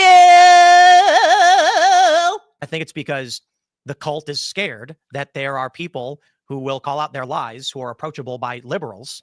A regular liberal says, I don't want to be conservative because conservatives are bad guys. But Tim Pool's not a conservative. So what do they say? Tim Pool's far right, even though I'm not. There's maybe an American thing as well, because you'll know this because you're kind of plugged into the UK scene. There's no young equivalent to Tim. There's no like skateboarding, beanie wearing, like t-shirt wearing guys. They're basically all like loudmouth tradcaths in suits in the pub. Yeah, but Tommy is a working class guy. Tommy's not that codes differently. Like he's still in the box. He's not in your box of where there's cross pollination. He's very much in the working class populism box. There's no countercultural figure like you or Gavin, for example. I mean, like football hooliganism is as mainstream as it gets. Exactly. Thanks for checking out this clip from Timcast. All right, are we ready? It is time. Oh, that's too much back there. I need a little more. I need that beautiful hair right there. There's not too much. It's time for FLOYD-GATE. So again, as we can see, before we move on to that, very obviously, the type of woke right that James Lindsay has been putting forward for the last, year or so, doesn't make sense. And just like the woke people, ironically, it just boils down to person I don't like or disagree with. Whereas when we use it, we have clear, articulable reasons as to why this behavior, this person fits that category. So they are wrong, and we are right yet again. Yet again. Oh boy. So most of you said you are not familiar with FLOYD-GATE. Put a 1 in the chat if you are familiar with ELSA-GATE from like 2015, 2016. That's somewhat relevant. Very, very curious. Where we at? Byron Donald's very cool dude. Vivek has a future. In politics though, I feel like he definitely he likes the, how do I put this? I feel like I don't know how much he really wants to be in politics as much as he can see how much money he can make from politics. And I'm not even necessarily saying that as a like he's being a grifter. I'm just saying I don't know if he is. I feel like he comes from the same camp as Trump, as like the outsider who's going to treat this like a business, but he's not Trump. But I don't know. I definitely would like to see more. Where we at? Shout out to Mickey D's. Vivek is going to be my next governor. There you go. Well, yeah, please let us know how that goes. You guys have heard of ELSA-GATE, right? So this is somewhat connected. ELSA-GATE, if you're not familiar, was a phenomenon on like specifically YouTube Kids, where there'd be cartoon characters doing like really weird shit that would just be able to be played to the YouTube Kids playlists and stuff. And it was just like fucking weird. Like they'd have needles and like stabbing people and weird stuff. And the irony is that I'm the highest caste, but because I'm not woke, I don't think about things like that. You do, because you're woke. I'd like to talk to you guys about FLOYD-GATE. I'm going to get arrested, aren't I? FLOYD-GATE. Many of you may be familiar with ELSA-GATE. So this is back in 2018, and we've had different iterations of this. This was back when there was computer-generated. Well, we'll start with the beginning. People started to realize that if you made a half-an-hour-long video where a woman dressed like Elsa, a man like Spider-Man, another... Okay, so this is ELSA-GATE. If you're not familiar with ELSA-GATE, I don't know because I'm a fucking American. I don't give a shit about that. Yet again, woke people like you care about that. I'm an American. So the Indian caste system doesn't matter to me. It doesn't matter that my grandfather was this, that, or the other. Because I'm an American. And when my family came here, we became Americans. And when I was born here, I was an American. I don't know how the fuck you don't understand that. Elsa from Frozen. Let it go, let it go. Ba, ba, ba, da, ba, ba, ba. The cold never bothered me anyway. People started to realize that if you made a half-an-hour-long video where a woman dressed like Elsa, a man like Spider-Man, another man like Joker, and ran around doing nothing, you get millions of views. This was called ELSA-GATE. It eventually turned into computer-generated videos that were very disturbing being sent to children. The reason was that the algorithm was promoting Elsa, Spider-Man, and the Joker. Children who could, literal babies, were having tablets put in front of them. And because they couldn't control it, it was auto-playing all of these insane videos, which made people lots of money. Now, a little while, I think it was like a year or two ago, but I believe it's Brahmin. You really want to do this? Okay, I believe it's Brahmin. You fucking wokies are obsessed with race. It's so weird. It's so weird. I don't know anybody who has even been to India. I don't know anybody who's been to India. But because race matters so much to you, because you're so fucking woke, what is the highest Indian?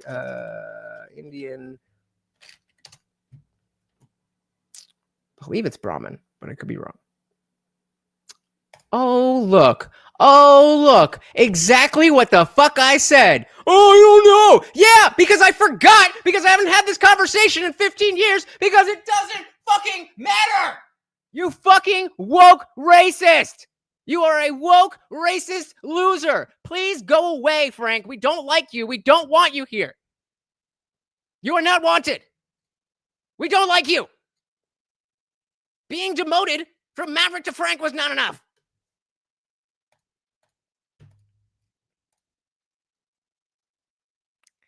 So this will be the end of talking about Frankie Boy. Insane videos, which made people lots of money. Let's give him you think let's give him a timeout and see if he stays.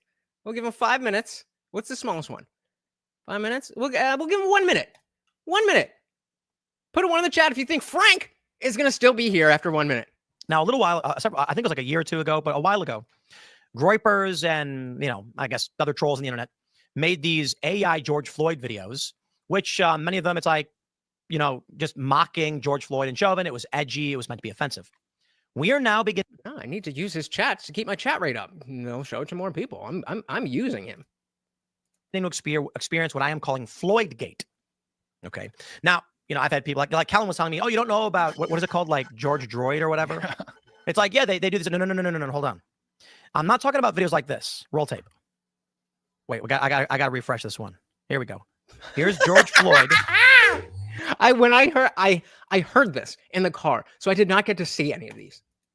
Wait, I got to refresh this one. Here we go. Here's George Floyd stealing fried chicken and running away. I'm sorry. From George.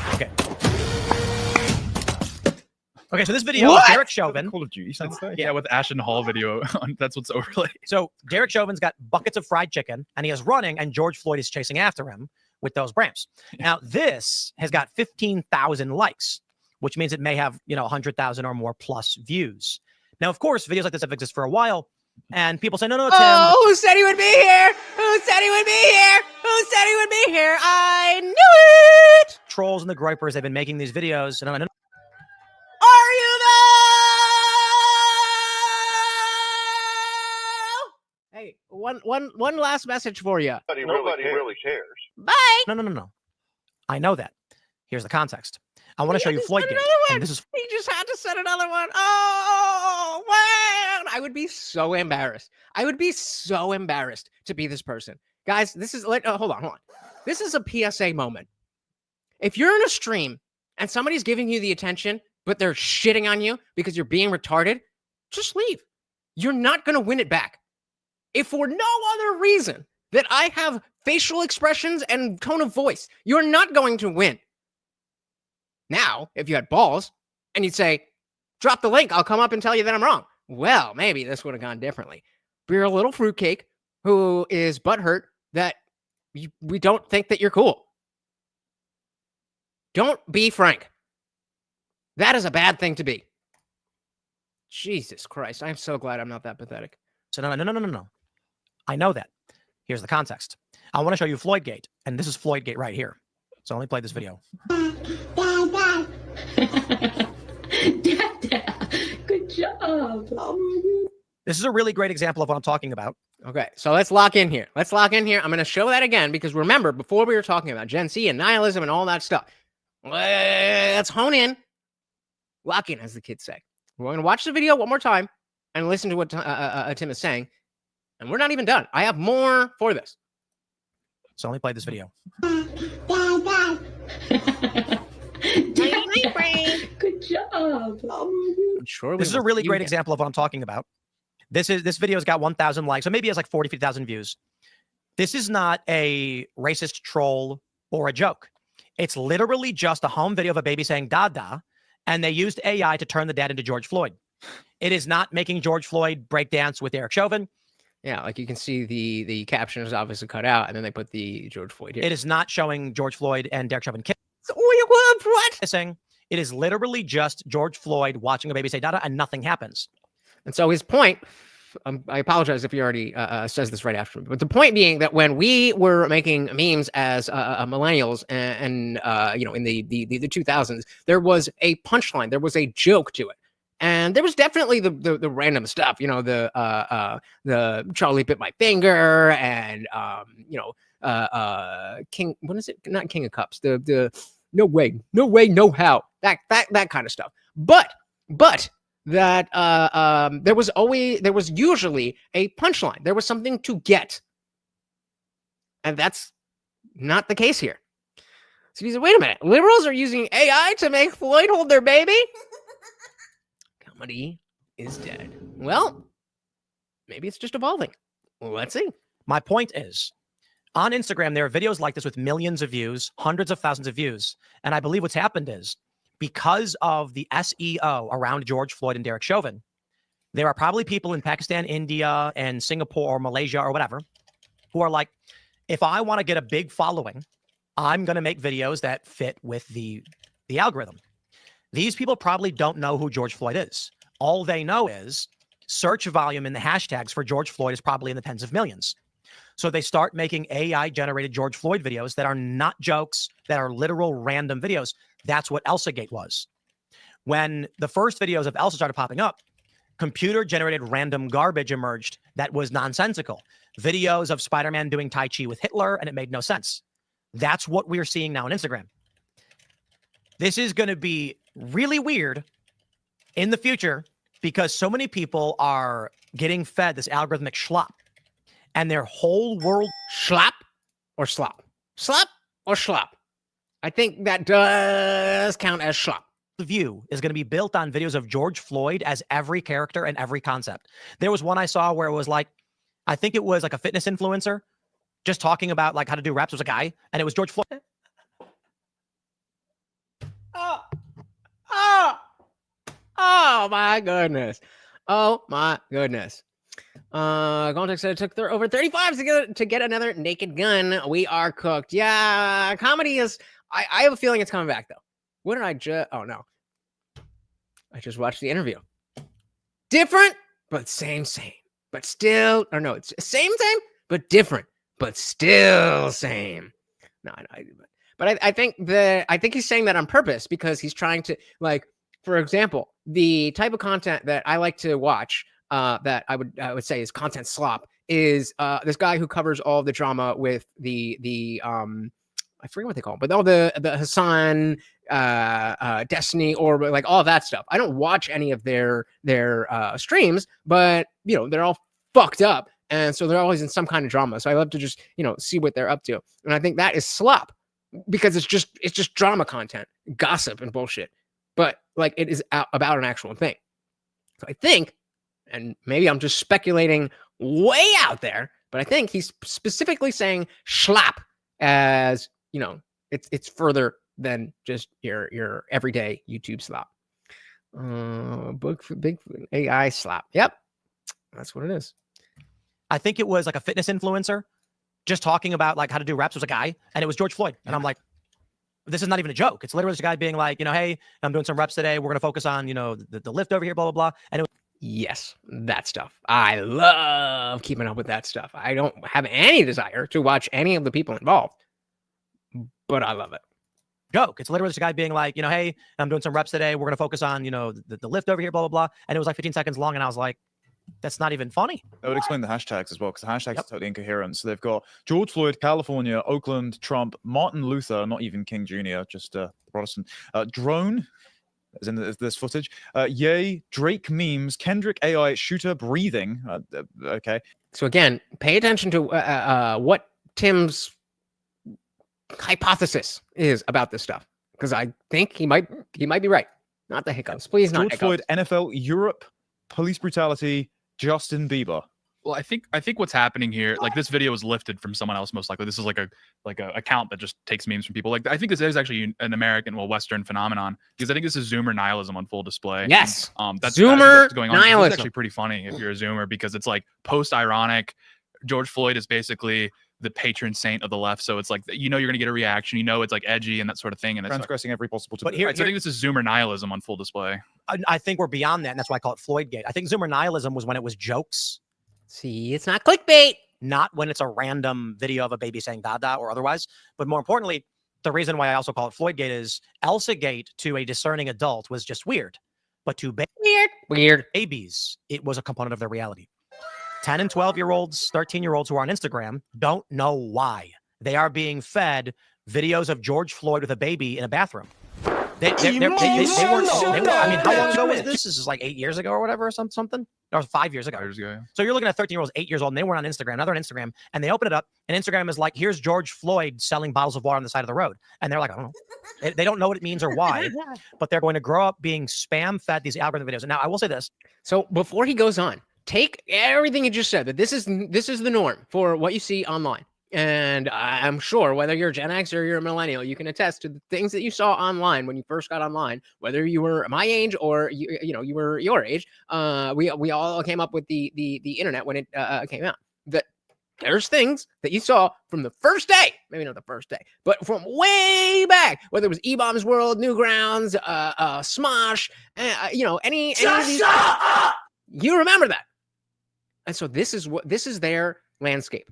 Then you take a slightly different angle and think about the movie landscape, where all we're getting is remakes of remakes of remakes of remakes. And there's so little unique intellectual property that literally, what's the point in the eyes of a Zoomer? There's nothing there. Nihilism. He'll be afforded. Yeah, exactly. And it's not the joke isn't anything except look at this. Something to stimulate you. That's it. That's all I need. That's all I want. Not good. Not good for the future. Also, we used to use dial-up. Took out the phone line. Picks and cams came in line by line. Oh, I remember that. I'd be downloading some pictures of Alicia Silverstone. Oh my goodness, Alicia Silverstone. And I'd be gooning before it even finished. Not anymore. They don't know what it means or why, but they're going to grow up being spam-fed these algorithm videos. Now, I will say this. It's not just about Floyd videos. It's about this phenomenon in general across all social media that we can't even recognize. Don't feel bad for people who think they are better than you and just assert that they are better than you. He's still watching. Don't feel bad for that, because notice how there's plenty of you here. Nobody got that reaction from me. You guys disagree with me all the time. It's not about, hey, you said something I don't like, so blah, blah, blah, blah, blah, blah. No, you exhibited a behavior. I accurately called out that behavior. And instead of being like, shucksy doodle, you got me, my bad. Instead of owning up, you flip it around. You try to make yourself a victim, and you try to make yourself seem like the one who's in the right, and you're not. So if you had some balls, you could take the L, and we'd still be having a conversation with Frank. Maverick is dead. Frank can come back. And Frank can, he might be able to get back up there. But even equality was saying if oh no, that was yeah, exactly. It's not about that. It's about being who you are, standing on business, and not trying, when you say some dumb shit, don't walk it back because it was some dumb shit. Just be like, oh fuck, I said some dumb shit. When I say dumb shit, I'm gonna tell you, I said some dumb shit. Well, you gotta call me out. I don't know. If I knew it's dumb shit before I said it, I won't say it. But you know what I mean. Growing berries in my video game and listening in the background. Very glad to be in the background. Because we are coming up on, we just passed that 2-hour mark. So if you would like to keep the party raging, you know how to do it. It's about this phenomenon in general across all social media that we can't even recognize that kids are going to be fed. That is to say, what ElsaGate was just the beginning. And now we are probably looking at 500 different versions of the same algorithmic schlop nightmare. He said it again. I think he's doing it on purpose. He said schlop again. We are probably looking. But there's also people who unironically say Smirnoff. So at 500 different versions of the same algorithmic schlop nightmare being fed to Gen Z and Gen Alpha, which is going to make their brains jello. The reason why I know you're right about this is because even with early YouTube, the amount of slop content that I've retained in my brain, like I remember probably half of the Epic Rap Battles of History catalog, even without me trying. Like I'll get up in the shower, in the morning, and one will enter my head, and I wish I didn't know it, but I do. So now they've got even more up, down, left, right, select, incoherent crap that they're basing their entire. What's the Mortal Kombat one? Because he brings up the Street Fighter, I think. I really want to stress one of my greatest regrets. BA, up, down, BA, left, right, BA stuff. Do you know what that is? Yeah. That's the GTA code. Level select code for Teenage Mutant Ninja Turtles 2 on the TMNT. NES, which I have not played in probably 30 years. And so in the same way that he has that type of memory, you have some type of memory of early days on the internet. And similarly, Gen Z and now Gen Alpha is going to have memories of the schlop. What will that do? I don't have a fucking clue, but it cannot be good. Like I said, I might walk it back. I might change my mind. I might double down, or I might just sit in my valley of wrong, like the copying of theft. Copying is not theft. But what about MoneyBit? I mean, sure. That's the one I was thinking of. It's up, down, left, right, A, B, something select. I don't remember it exactly, but it's the point. I'll get it for you. Quality. Context said randomly, Everything Everywhere All at Once was one of the best original movies I've seen in the last 28 years. Yep, we did that for a movie night. And I would do it again. And yep, the AOL chat rooms. Oh my goodness. I don't know how old you were when the AOL chat rooms was. I was like probably 12 or 13. And like, I was just in the basement with the computer, just doing whatever I wanted to do. Yikes. Yeah, ASL. So that's what we're just saying. We're talking about like just it's slop content, but he's saying schlop like that, and I think he's doing it on purpose to say like it's even worse than slop. I think so. There we go. There you go. Instead of and I mean, is it the best or worst thing in the world that we remember these things? No. But what if instead of these memories, we had George Floyd holding a baby? What does that do to a child's mind? We don't know. Hey, shout out to Cheddar Steve. Welcome to the party. Did I break for human trafficking? What? Welcome. We are talking about FLOYD-GATE and the future of Gen Z nihilism. BA, up, down, BA, left, right, BA. Do you know what that is? Yeah. That's the level select code for Teenage Mutant Ninja Turtles 2 on the NES, which I have not played in probably 30 years. That's actually the code for multiple of them. Actually, the Konami code is different. It's like, BA, up, down, BA, left, or something. But BA, up, down, BA, left, right, BA, start. That is Teenage Mutant Ninja Turtles 2. It'll give you 9 lives and level select. I don't want to know that. But I was like 8 years old or whatever, and when I wanted to play the game, and this is probably only the course of a month that I played the game, but it's a long time for a kid. So I was like, I got to memorize this so I can have the extra lives when I play Teenage Mutant Ninja Turtles. I am now a 39-year-old man who has never forgotten that code. Imagine if instead I was taught calculus and could talk to you about advanced mathematical theories or whatever it may be. Well, that's the upbringing I have. And most people learn things when they were kids. They remember for a long time. At least when I got a retro game, I got a bunch of these gaming systems. I got a Nintendo. I got one of those retro games where it can have NES, Sega, and SNES. And I can play that and I know the code. So it's not completely useless. It's mostly useless.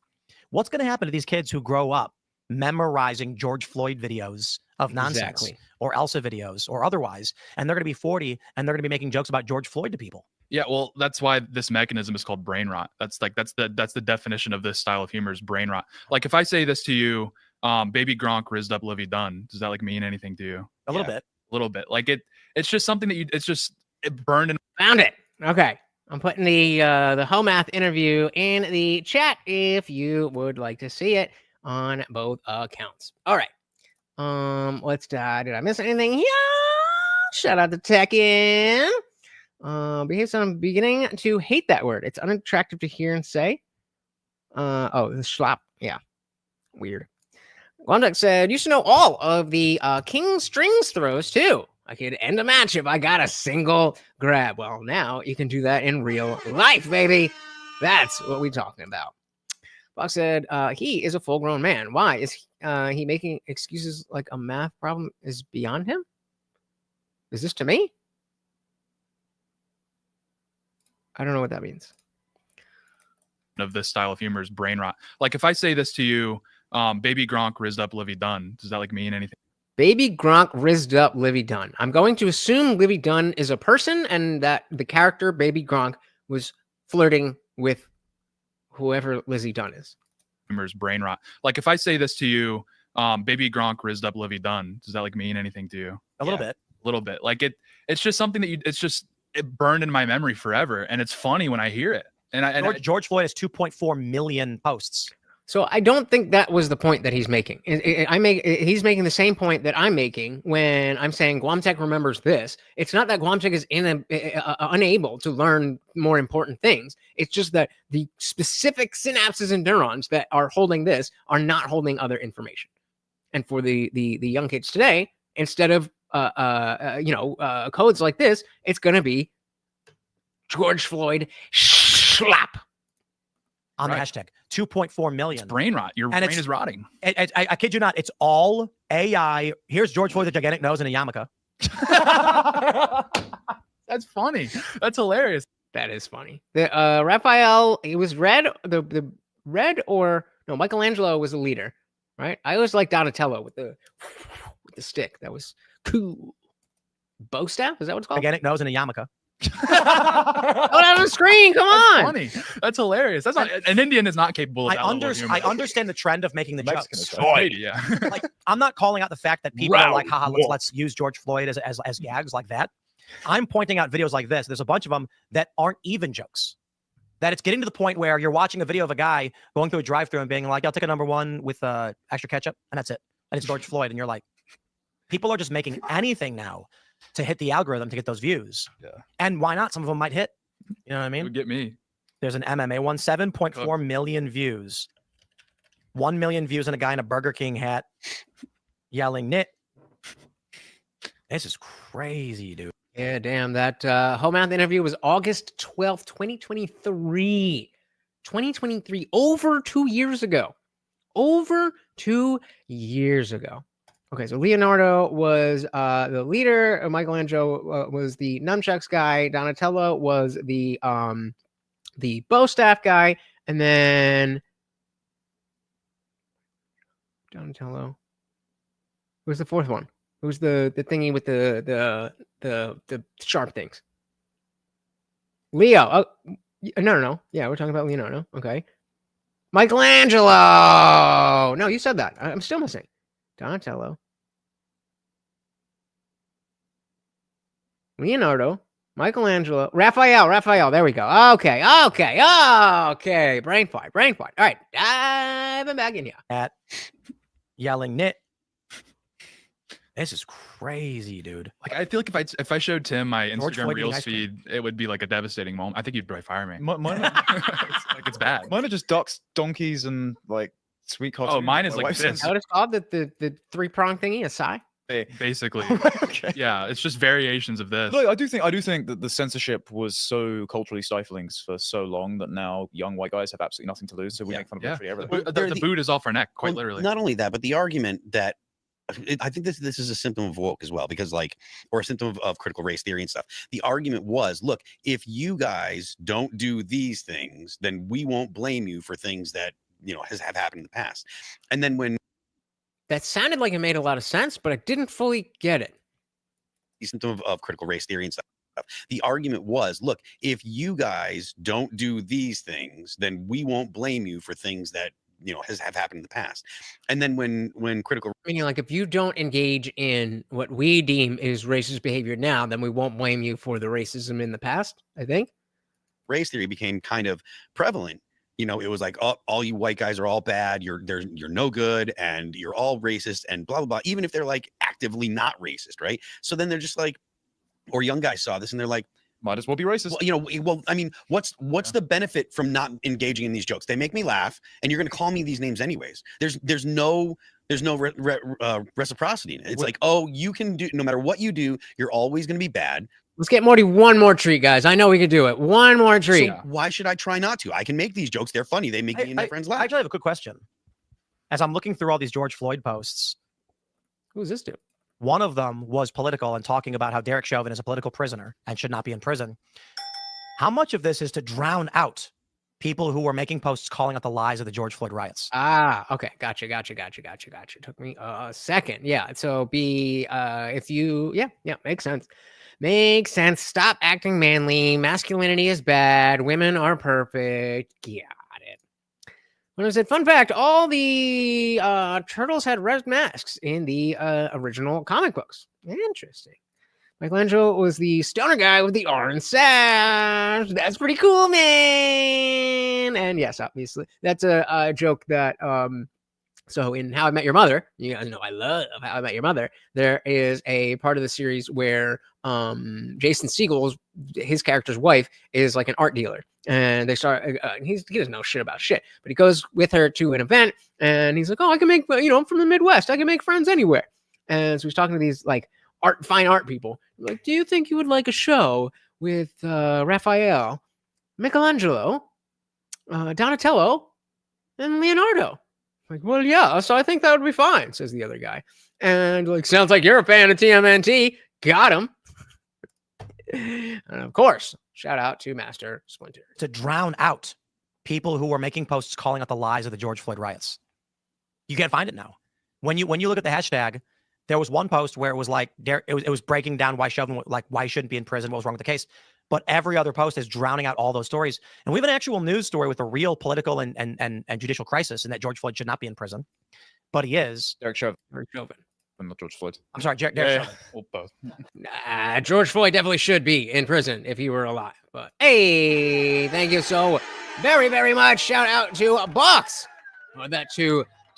Very, very much appreciated. We are scraping the barrel, but we are getting the dog fed. Thank you.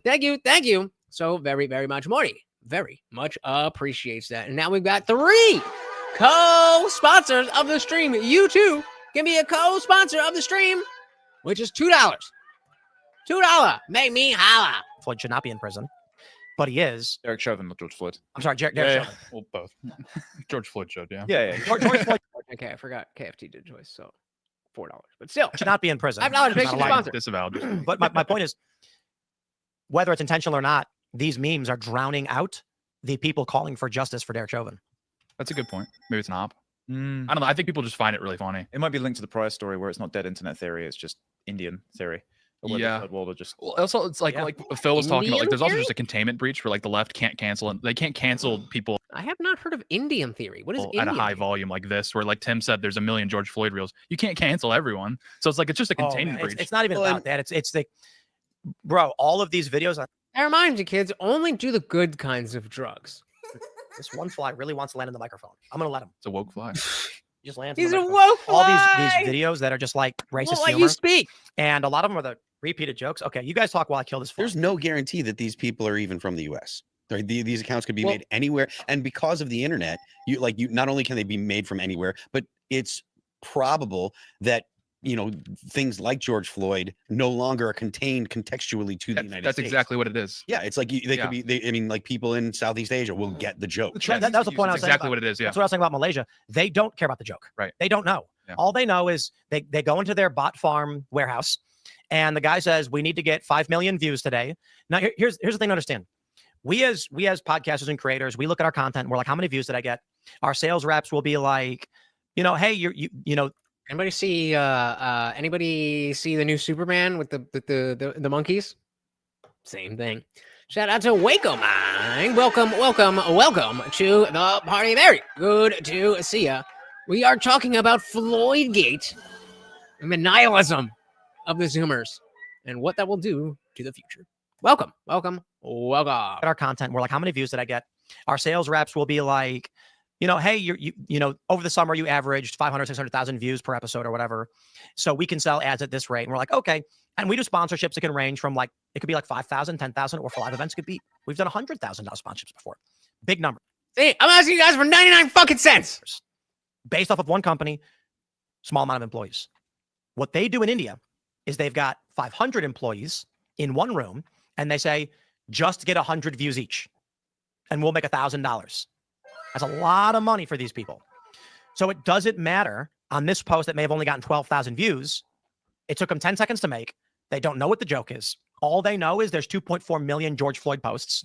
So people are attracted to that search term. Make whatever you can, blast it out. Yeah, dead end theory. Yeah, it's just probably like one guy made this, and now they're all just lifting it from each other and reposting, adding a million hashtags. I actually like what you said about India theory or third world theory.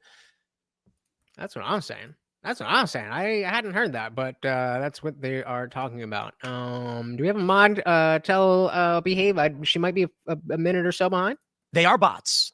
There's, No. So, Wake Mine, are you familiar with ElsaGate?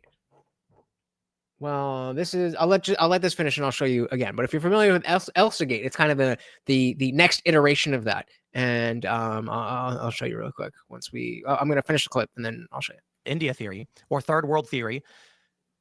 They are bots. There's, 10 guys in Turkey operating 500 accounts, but it's largely the third world realizing that Instagram, I don't think Instagram is monetizable, but they can do sponsor spots. Yeah. You get cash from Instagram. If you pay for the membership thing. Yeah.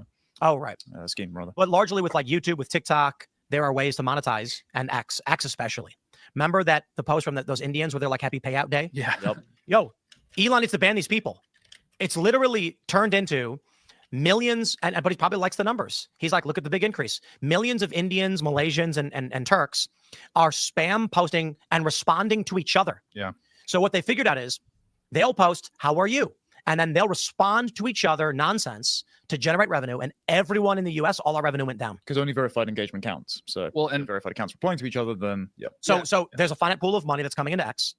A bunch of third worlders started creating all the replies and generating all the views. And so the pool of money was spread out. And now we in America who make real content are getting less money. It's almost pointless. Right. I mean, revenue's way down on X and getting worse. I think we need a region lock. I should be able to go on X and say, don't show me anyone outside of these countries. Yeah. Well, I think a lot of that has to do with the fact that the algorithm is really bad. And I mean, I'm sorry. I'm genuinely sorry. But it is only when you start using TikTok and you start to see how the algorithm and what you're being shown changes based on your behavior. Then you come back to any of these other YouTube, X, any of the, and you're like, what is all this information you're collecting? What are you doing with it? It's not even like I get advertisements for things that I like on X. I bought multiple things on TikTok Shop just because it showed up. I'm like, oh, that's cool. It's just unquestionable. Stay strong, girl. You got it. We just want to make sure that you were in terms of the conversation, you weren't behind. Because I always say, if you are late, come up and watch the live with us, because then we can interact. And if you care enough, then go watch the replay afterwards. Yeah. Well, yeah. With Instagram, it's even worse. It's that they build their account up and sell it. Like you can go to these like black market Instagram buying pages or whatever, and there's millions of accounts listed on. There's like, I have 20,000 followers, and that's what the price is. It's crazy. All right, we'll go over the beginning of this again for the people who just got here. Thanks for checking out. All right, so well, let's just go ahead. I'd like to talk to you guys about FLOYD-GATE. I'm gonna get arrested, aren't I? FLOYD-GATE. Many of you may be familiar with ElsaGate. So this is back in 2018, and we've had different iterations of this. This was back when there was computer generated. Well, we'll start with the beginning. People started to realize that if you made a half an hour long video where a woman dressed like Elsa, a man like Spider-Man, another man like Joker, and ran around doing nothing, you get millions of views. This was called ElsaGate. I was going to say that's called ElsaGate. ElsaGate. Eventually, it was kids' characters doing bad things in videos that somehow were making money because they were able to fit into the YouTube Kids algorithm. Actually turned into computer-generated videos that were very disturbing, being sent to children. The reason was that the algorithm was promoting Elsa, Spider-Man, and the Joker. Children who could, literal babies, were having tablets put in front of them. And because they couldn't control it, it was auto-playing all of these insane videos, which made people lots of money.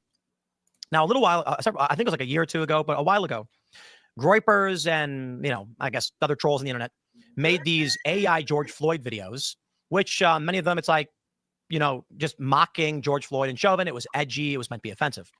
We are now beginning to experience what I am calling FLOYD-GATE. Okay. Now, I've had people like Calvin was telling me, oh, you don't know about what is it called? Like George Droid or whatever. It's like, yeah, they do this. No. Hold on. I'm not talking about videos like this. Roll tape. Wait, I got to refresh this one. Here we go. Here's George Floyd. So this is pre-FLOYD-GATE. This is still in the ElsaGate format, where it's, George Floyd is running after Derek Chauvin because he's got chicken. Black people like chicken, blah, blah, blah, blah, blah, blah, blah. Wait, I got to refresh this one. Here we go. Here's George Floyd. It's funny every time. Stealing fried chicken and running away. I'm sorry. From George Floyd. Okay. Okay, so this video is Derek Chauvin. So the punchline is there. Oh, it's funny. Black guy running after chicken. That's the joke. Is it the most funny thing ever? No, but yeah, with Ashton Hall video, that's what's overlaid. So Derek Chauvin's got buckets of fried chicken, and he is running, and George Floyd is chasing after him with those bramps. Now, this has got 15,000 likes, which means it may have 100,000 or more plus views. Now, of course, videos like this have existed for a while. And people say, no, Tim, the trolls and the gripers, they've been making these videos. And I'm like, no. I know that. Here's the context. I want to show you FLOYD-GATE. And this is FLOYD-GATE right here. So let me play this video. Dad. Good job. This is a really great example of what I'm talking about. This video's got 1,000 likes. So maybe it has like 40, 50,000 views. This is not a racist troll or a joke. It's literally just a home video of a baby saying "dada," and they used AI to turn the dad into George Floyd. It is not making George Floyd break dance with Derek Chauvin. It is not showing George Floyd and Derek Chauvin kissing. It is literally just George Floyd watching a baby say "dada" and nothing happens. You didn't know? My point is the larger point, because again, we already watched all that, but the larger point is that it's tasteless, but it's also the Zoomers like it. And so when that becomes the norm, we were talking about when, your early memories of the internet, whether it was AOL chat rooms or memories from a kid playing video games, you remember a specific code. Instead of that being the useless information in our head, the useless information in the useless information in the Zoomer's head is going to be stuff like this. And I kind of weird AI content that doesn't really have again, I'm using the word punchline because I don't have a better one. I think that might be a good word, but it's topical, but it's not a joke. And they're saying it has to do with Zoomer nihilism, that just post the postmodernism, all of that stuff. I'll let it play for another little second, and then I got something special for you guys for hanging out to the end, and then we heading to the after party. Remember, guys, if you click the link at the top of the chat, the pinned link to join the free part of the Discord server, if you do that before the end of the stream, you get a day pass to come and hang out in the after party. On Instagram, there are videos like this with millions of views, hundreds of thousands of views. And I believe what's happened is because of the SEO around George Floyd and Derek Chauvin, there are probably people in Pakistan, India, and Singapore or Malaysia or whatever who are like, if I want to get a big following, I'm going to make videos that fit with the algorithm. These people probably don't know who George Floyd is. All they know is search volume in the hashtags for George Floyd is probably in the tens of millions. So they start making AI-generated George Floyd videos that are not jokes, that are literal random videos. That's what ElsaGate was. When the first videos of Elsa started popping up, computer-generated random garbage emerged that was nonsensical. Videos of Spider-Man doing Tai Chi with Hitler, and it made no sense. That's what we're seeing now on Instagram. This is going to be really weird in the future because so many people are getting fed this algorithmic schlop. And their whole worldview is going to be built on videos of George Floyd as every character and every concept. There was one I saw where it was like, and so it goes on from there. But again, the idea being that this is what kind of effect does this have on these kids? I don't know. So let's watch something real quick, and then I got something special for you. If you guys are enjoying the show, the party rages on 24/7 over in our Discord. The link is pinned to the top of the chat and is absolutely free to join 24/7. We're in there hanging out, having a great time. And guys, it is absolutely free. However, if you are a member of this channel here on YouTube, you can scroll right below that video and hit that join button. Starts at $2.99. There's a few different tiers, but $2.99 will get you in. It gets you members only live streams here on YouTube, all that other good stuff. But it opens up the full Discord server. So we've got the free chat that is open to anyone. Anybody can join and talk. But as you can see, that is just one of our channels. There's a bunch of different channels here, including our disciple chat for members only, our word of the day watch party, where we're talking about all this stuff. And of course, we have the voice channel here, where we hold our after party, where we are hanging out at this moment. Shout out to everybody in the Discord server. Say hello and tell them to come and join. Hello, come and join. There you go, guys. Simple as that. See you there. See you there. And again, click that link pinned to the top of the chat and you get free access for the night. So, long awaited, my reaction to Andrew Wilson. So if you are a member of this channel, you may have already seen this because you have access to it, but everybody else cannot see it. So this is an exclusive, unless you are a member. Let's go full screen. If you didn't know, the fourth or maybe fifth excerpt of Andrew Wilson versus 5 atheists that I was in 360. I participated in at DebateCon is out. Let's see what we got. The prompt for this one is atheists benefit from living in a Christian society. Yet again, something I completely agreed with because it is a rational statement. And so for you to sit there and say, I think this very obvious thing that only crazy people disagree with. If you can't prove me wrong about the thing that we both agree with, then you lose. Thank you. So you said the That's claim me. is that atheists and secularists benefit from Christian, what was it?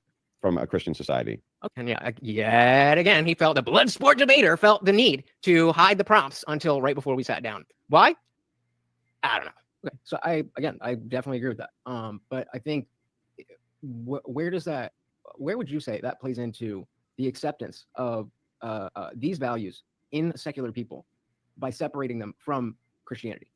You know what I mean? No. So the values that, like, I'm atheist, you're so right now, yes, if you are a member of the channel, you will start to get a lot more early access to stuff. I'm really kicking up the amount of clips and stuff that go out. So this will be available eventually, but if you're not a member, this is the only place that you can see it. Actually, I'll do this. Let's do this. Keep it a little cleaner and better understood. You know what I mean? No. So the values that, like, I'm atheist, you're was that complicated? Was that a complicated thing to say? Here, see if you guys get it. Plays into the acceptance of these values in secular people by separating them from Christianity. Was that complicated? The values in secular people separating them from Christianity. So, like, separating the belief system from the values. I didn't think it was that complicated, but blood sport debater. These values in secular people by separating them from Christianity. Brilliant. You know what I mean? No. So the values that, like, I'm atheist, you're was that complicated? Was that a complicated thing to say? The values of Christianity without believing in Christianity. Okay. No. So the values that, like, I'm an atheist, you're a Christian, but we agree on the values. So wouldn't it be more beneficial to discuss these things outside of the framework, and when we're talking politically, outside of the framework of Christianity, because of the fact that there are so many people who are not inside that. Not really, and I'll tell you why. I see what you're saying. Let me make sure I get it right. You're saying let's take the values and finally, welcome to the party. Isolate them. So now this isn't Christian, this isn't atheist. It's a value we both just agree on. Yep. So we can come to terms that we agree on the value, right? More or less. Okay, got it. The problem is justification. So if you wanted to say to a society, hey, this reproduction problem, this is really bad. This is the first time ever that that we have major populations. Yep. It's empowerment. No, I don't know what you mean. You know what the fuck you're talking about. It's actually nice to see that Andrew seemed to like you more than the others. I mean, I just think that it's a matter of, I didn't say the stupid shit that he expected me to say because I'm an atheist and not a leftist. But you're spot on, Waco. Spot on. And it's another way to remember, I only have 5 minutes on the clock and I already agreed with the statement. So if he can get me to repeat myself, that's just burning off more time off the clock. And because he has the advantage of, like I said, you put out the statement, and even though it's a completely rational statement, unless I can prove you wrong, I automatically lose. I automatically lose. Yeah, unfortunately, you can see, where are we? The in the corner of the logo moving, they actually added that, but it wasn't working when I was recording this, so it covers up the top. You can see 3 minutes there, and then when I pull up in this view, you can also see the clock. But you can see like 3 minutes and 17 seconds or something like that. And yeah, that's all. Yep, that's all. That was the game. Simple. Yeah, I mean, it was also like 9 in the morning. It was also 9 in the morning, and everybody. This was the day 2 of DebateCon, so we were all hungover. I was because they were gonna do it in the evening, and like you can tell that I'm quiet and I'm like not reserved, but like I haven't fucking woken up yet. And it was only this one where I'm like, fuck it, I'm starting to drink. I gotta, this is my big break, so I gotta do something with it. Thank you, sir.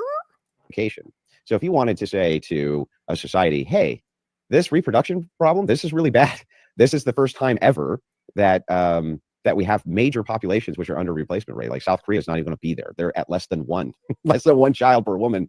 That's an extinction level event. Right. Okay, extinction level. So the idea is, well, if we want to push some sort of normalcy in a family unit, family dynamic, and encourage that from the atheist perspective or the alternative family. And what is the atheist perspective? What do you mean by that? Because atheism is merely the lack of a God belief. That's it. It doesn't mean you hate God. It doesn't even mean that you believe affirmatively that God doesn't exist. I'm an agnostic atheist. I do not know and I do not believe, but I have an open mind. Yeah, I'm the opposite. My brain is not really functional until 1:30 p.m. But I mean, I could go to 4 or 5 in the morning if we need to. But yeah. So convention for debate. This is from, as you can see, well, I'll do this. As you can see, modern day debate. So I'm sure that you've seen modern day debate with something. They held this DebateCon, and there was a bunch of, 3 days, 2 days, 2 days, I don't know. But they had like, on stage IRL debates that were streamed to the channel. And then this was an aside where we did all of these pieces in one, and just each person gets 5 minutes, which is better than the Jubilee style where you have to run to the chairs. I specifically said that to James from Modern Day Debate, because he's like, I'm looking for 5 atheists to debate Andrew Wilson. I was like, oh, me. But I ain't running no fucking chairs. I ain't running no fucking chairs. CT. Fair enough. All right. Where were we at? Doesn't exist. I'm an agnostic atheist. I do not know and I do not believe, but I have an open mind. Am I like every other atheist that you know? Probably not, because there is nothing else to it. It's just that philosophical position. Unit family dynamic and encourage that. From the atheist perspective or the alternative family lifestyle perspective, how can you create a justification to them that they're not allowed to have their alternative families? Because I think you don't have, because the ethics within Christianity inform the empirical reason why we would make the law. So yeah, I agree. But how would atheist? Wait, did you just say you agreed with an atheist? My goodness. Inform the empirical reason why we would make the law. So yeah, I agree. But how would atheists make that prescription though? To tell people, you can't have an 8-man polygamous marriage. I just said because we use empiricism, and doesn't usually work out good for the child if they're just constantly around 8 men that are not their father. Like why, how can an atheist justify that? I mean, if you gave me time, I definitely could. Like, yeah, I don't have the time to spill out, if you look at this or that and that and that, it's multifaceted. It's not just because it's bad. Yeah, I can't do that. And you know that I can't do that. So you're throwing it back to me using your tactics to get away from the fact that I'm making a really fucking good point. Like how can an atheist justify that? I mean, if you gave me time, I definitely could, because less than 3 minutes on the clock, and we have not gotten to anywhere where we actually are debating on anything. We're still just talking about why this is a bad problem. of the fact that I agree with the ethics that we shouldn't have 8 dudes. Then justify it. Why can't 8 dudes get married? You just do something right now. I have to sit down. It's up. Watch, he's gonna do it again because I'm off the top of my head just trying to come up with an example of something, and it's certainly not the most perfect example, but he knows what the fuck I mean. That we shouldn't have 8 dudes. Then justify it. Why can't 8 dudes get married? You just do something right now. I have to sit down. It's based on the fact that no. I'm not asking for empiricism. Just logically justify why. The reason that we don't want just random dudes around young children. No, okay, maybe not the best example, but again, I'm on the clock. I didn't know what we were going to be talking about until right before I sat down, and I agreed with the prompt. So I'm here struggling to find something. Well, he just gets to say, I'm going to say a basic statement, and if you can't prove me wrong, you lose. Okay, dude, because we don't know what's going to happen. You would not. What? I just proposed this idea that it's bad for 8 dudes to be around a child, and then when you say exactly the same thing, I don't know what the fuck you're talking about. You lose. Okay, dude, because we don't know what's going to happen. You would not want your children with some random dude just walking down the street, right? What does that have to do with anything? Just answer the question. Don't you hate so much, Andrew, when people don't answer your questions? Just answer the question. It's a yes or no question. It's pretty simple. Would you or would you not want your child walking down the street with a bunch of men? Not want your children with some random dude just walking down the street, right? What does that have to do with anything? It's the same reason. Do I have justification for that? Whether you do or not, it's the same concept. That's why we wouldn't want to have 8 dudes in a house. So the prompt was that atheists and secularists benefit from a Christian society, which again, I agreed with. So now, not only do I have to battle against the prompt, but I have to figure out a conversation to have, and I only have 5 minutes, and he's acting retarded like he doesn't understand basic English. Random dude just walking down the street, right? What does that have to do with anything? It's the same reason. Do I have justification for that? Whether you do or not, it's the same concept. That's why we wouldn't want to have 8 dudes in a house with a child. The question is, why shouldn't we have 8 dudes in a house with a child? The same reason we shouldn't have a child walking down the street with 8 random dudes. We definitely can get into the specifics of why I believe that. But I now only have 2 minutes, and if you wanted to ask me about that, if you wanted to talk about that, then that should have been your prompt. But instead, you conflate atheism and leftism, and then you force me to use my very short 5 minutes to figure out something that we can argue about, because it doesn't matter to you. You've got your whole fucking setup. This is my big break, so I've got to make something out of this. What are we doing? Not. It's the same concept. That's why we wouldn't want to have 8 dudes in a house with a child. Because you don't like it? Essentially. And they say we do like it. And what's your justification? Well, then we go to the electorate. Then we have a majority Christian nation. We have people who are not Christian who now understand that I don't have to play in this dichotomy of, well, I'm not a Christian, so I hate everything that's Christian. So he's saying, how do we enforce that? In the same way enforce any other law. And if you are right about what you were saying, and also you decouple the values that you're talking about from the baggage of religion, then there are going to be more secular people who follow your Christian values. And so then when it goes to a vote, then you will be in the majority of people who like Christian values. It's not that complicated. It's really, really, really not difficult. On the same way that you don't want to throw the baby out with the bathwater, then, well, no, yeah, I mean, we don't need to throw the baby out with the bathwater.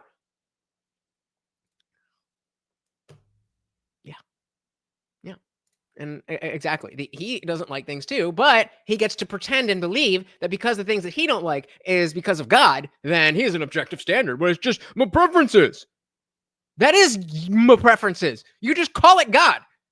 That's why God is very bad at being a word. Christian who now understand that I don't have to play in this dichotomy of, well, I'm not a Christian, so I hate everything that's Christian. And we can just talk about the values and what it empirically does to flourish our society. Sounds like a good plan to me. And yeah, Benji, you're spot on, because politically, I'm pretty close, aside from the Christian nationalist shit, but just generally, I'm very closely aligned politically to Andrew. And that's why this doesn't make sense as a prompt to bring to atheists, because you're assuming that because of the fact that I'm an atheist, you're assuming my politics. That's not how it works. The values and what it empirically does to flourish our society. If you're right, then people will agree with you. Yeah. So your objection is, as long as people vote that 8 men can be in a polygamous relationship, then okay. Yes. So then, if you believe that that is not something people should vote for, then it's your job to convince them that they should vote against it. You don't just get to say, "My God said." That's not how America works. I'm stepping on my own shit. Let me just play it. Your objection is, as long as people vote that 8 men can be in a polygamous relationship, then okay. Yes, that's how America works. Just because my God said something different doesn't mean you get to supersede the Republic. That's what it is. Does that count as owning it? Because I think it does.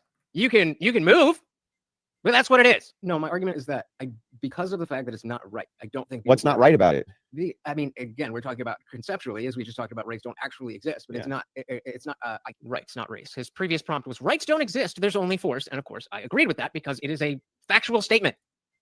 We're talking about conceptually, as we just talked about, race don't actually exist, but it's not. It's not ideal in the flourishing. Why isn't that ideal? Because you don't have the time to be a father. We don't have a mother. The same reason. What do they don't want kids? Oh, now we're moving the goalpost. You asked me about a child in a home with 8 men, and I've given you empirical reasons why we don't want that, whether you believe in God or not. So now you're moving the goalpost to say, well, what if 8 dudes want to fuck each other? Yeah, I don't care about that because as long as you're not coming on to me, then there's no harm done.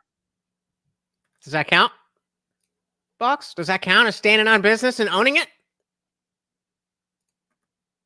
Don't have the time to be a father. We don't have a mother. The same reason. Why do they don't want kids? They just all want to get married and have gay sex in some house. Then go for it. Right, exactly. You have right. Go for it. Why should they not go for it? Because my God. No justification. So what you do, you're taking an alter. I'll explain. Because if you're going to say these things are perfectly acceptable, the idea of they're perfectly acceptable. I'm saying that's not that putting words in my mouth. I said it shouldn't be illegal for 8 dudes to get married if they want to get married. If you want to be in some weird shit like that, go for it. Just don't cause any harm to people. Now, if you want to argue about the societal harm, fine, we can have that conversation. But that's not what Andrew was saying. That wasn't the prompt. Things are perfectly acceptable. The idea of they're perfectly acceptable. I'm saying that it's not illegal. That it should not be illegal. Words matter, Andrew. Okay, so we should all celebrate. Yeah, but that's a promotion of thing. I don't disagree. So now we've gone from, okay, I agree with you that there are empirical reasons why we wouldn't want 8 dudes in a house. And now we've moved to, well, if there's no law against something, that's implicitly a promotion. We've only been here for 4 minutes and 6 seconds, and you've gone 7 different topics and moved the goalpost 8 times. Okay, so we should all celebrate. Yeah, but that's a promotion of thing. I don't disagree. So if it is the case, hang on, if that's the case, then we're talking about promoting non-alternative lifestyles, right? And the very 30 seconds. So let me just go ahead. I'm so mad that I didn't think before because I think there was about 45 seconds left. And so I only got 30 seconds. Let me say my thing. Take what you If that's the case, then we're talking about promoting non-alternative lifestyles, right? And the very 30 seconds. So let me just go ahead. The point that I'm making is that we don't have to, outside of a Christian framework, we can shame things. We can say that things are bad and taboo without having to legislate them based on because Christianity says, because of my God. We don't have to do that. We have. I said we give them my preferences. That's the same thing, buddy. Until you prove the existence of God, my preferences, your preferences is what God says. That's just what you feel like. Bingo. So we're both playing the my preferences game. You're the one that's acting like you have an objective standard. Sorry, wrong. Because Christianity says, because of my God. We don't have to do that. We have. I said we give them my preferences. Well, exactly. We already had this discussion. Instead of my God, it's my preferences. So we have to. Preferences exist. Does God? Maybe. I don't. I think that's my fucking. Preferences exist. Does God? I don't know. God, it's my preferences. So we have to. Preferences exist. Does God? Maybe. I don't know. But preferences definitely exist. Find those things that actually people agree on because of the fact that they work. Not just that people agree on them, not just that they work. The people agree on the things that work. And because of the fact that not everybody's Christian, it is better. Whereas, wouldn't you rather non-Christians act more like Christians, even though they're not Christians? That's my bottom line right there. Would you not prefer that non-Christians act more like Christians, even if they're not Christians? Not everybody's Christian. It is better. Whereas, wouldn't you rather non-Christians act more like Christians, even though they're not Christians? But you can't create the justification absent the Christianity. That wasn't the question, Andrew. Rather, they would act. Of course, sure. But of course. So you put out a prompt that I agreed with, and I put out a prompt that you agreed with. What does that have to do with anything? Oh, honey. Oh, what does it have to do with it? That's the whole point. The whole point is by gatekeeping morality, you are making America worse. That's the point, Andrew. I guarantee you, because we know Jake Rattlesnake is probably recording his reaction to this right now. It's out. And was it the last time or the time before that? He just conveniently skipped my segment because ain't nothing to say about it. So, I mean, there's more coming out, and let me know what you think. If you're gonna suck off Andrew, do it in the comments. Once again, I am Lutch, aka the Indian Jesus, here to resurrect the second coming of common sense. Until next time, guys, I am out of here. Peace. And that love is dead in America. I would absolutely love. This is the latest video, I believe, right? The latest video for non-members. Yes. So the last video that I dropped, love is dead in America. I poured my heart out there, and I would very much appreciate your opinions on that. So Wagamite says the teachings of Jesus Cristo tend to be more like philosophically based rhetoric that at the time dealt with the oppressed Jews at the hands of the Romans. Behaviors for surviving an empire's occupation from one point of view. Yeah, and you can definitely do without a God. And I think it's just a matter of being able to get through to people like that. It's just like, bro, give me 30 fucking minutes. 30 fucking minutes to just sit down and talk to you, not debate. I don't care about debating you. You're a better debater than me. And there's more there in terms of biblical history, Christian history, than the thing that I'm being a pioneer and trying to build my fucking self instead of standing on whatever was, well, they already got it there. It's like Ethan Klein, well, they got the FDA. It tells you exactly. You don't got to do anything. Well, I want to do something. I want to do something better. And if I know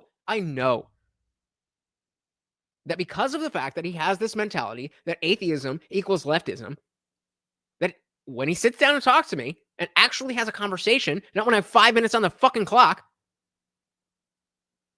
and he's be like, God damn, you got some good shit to say.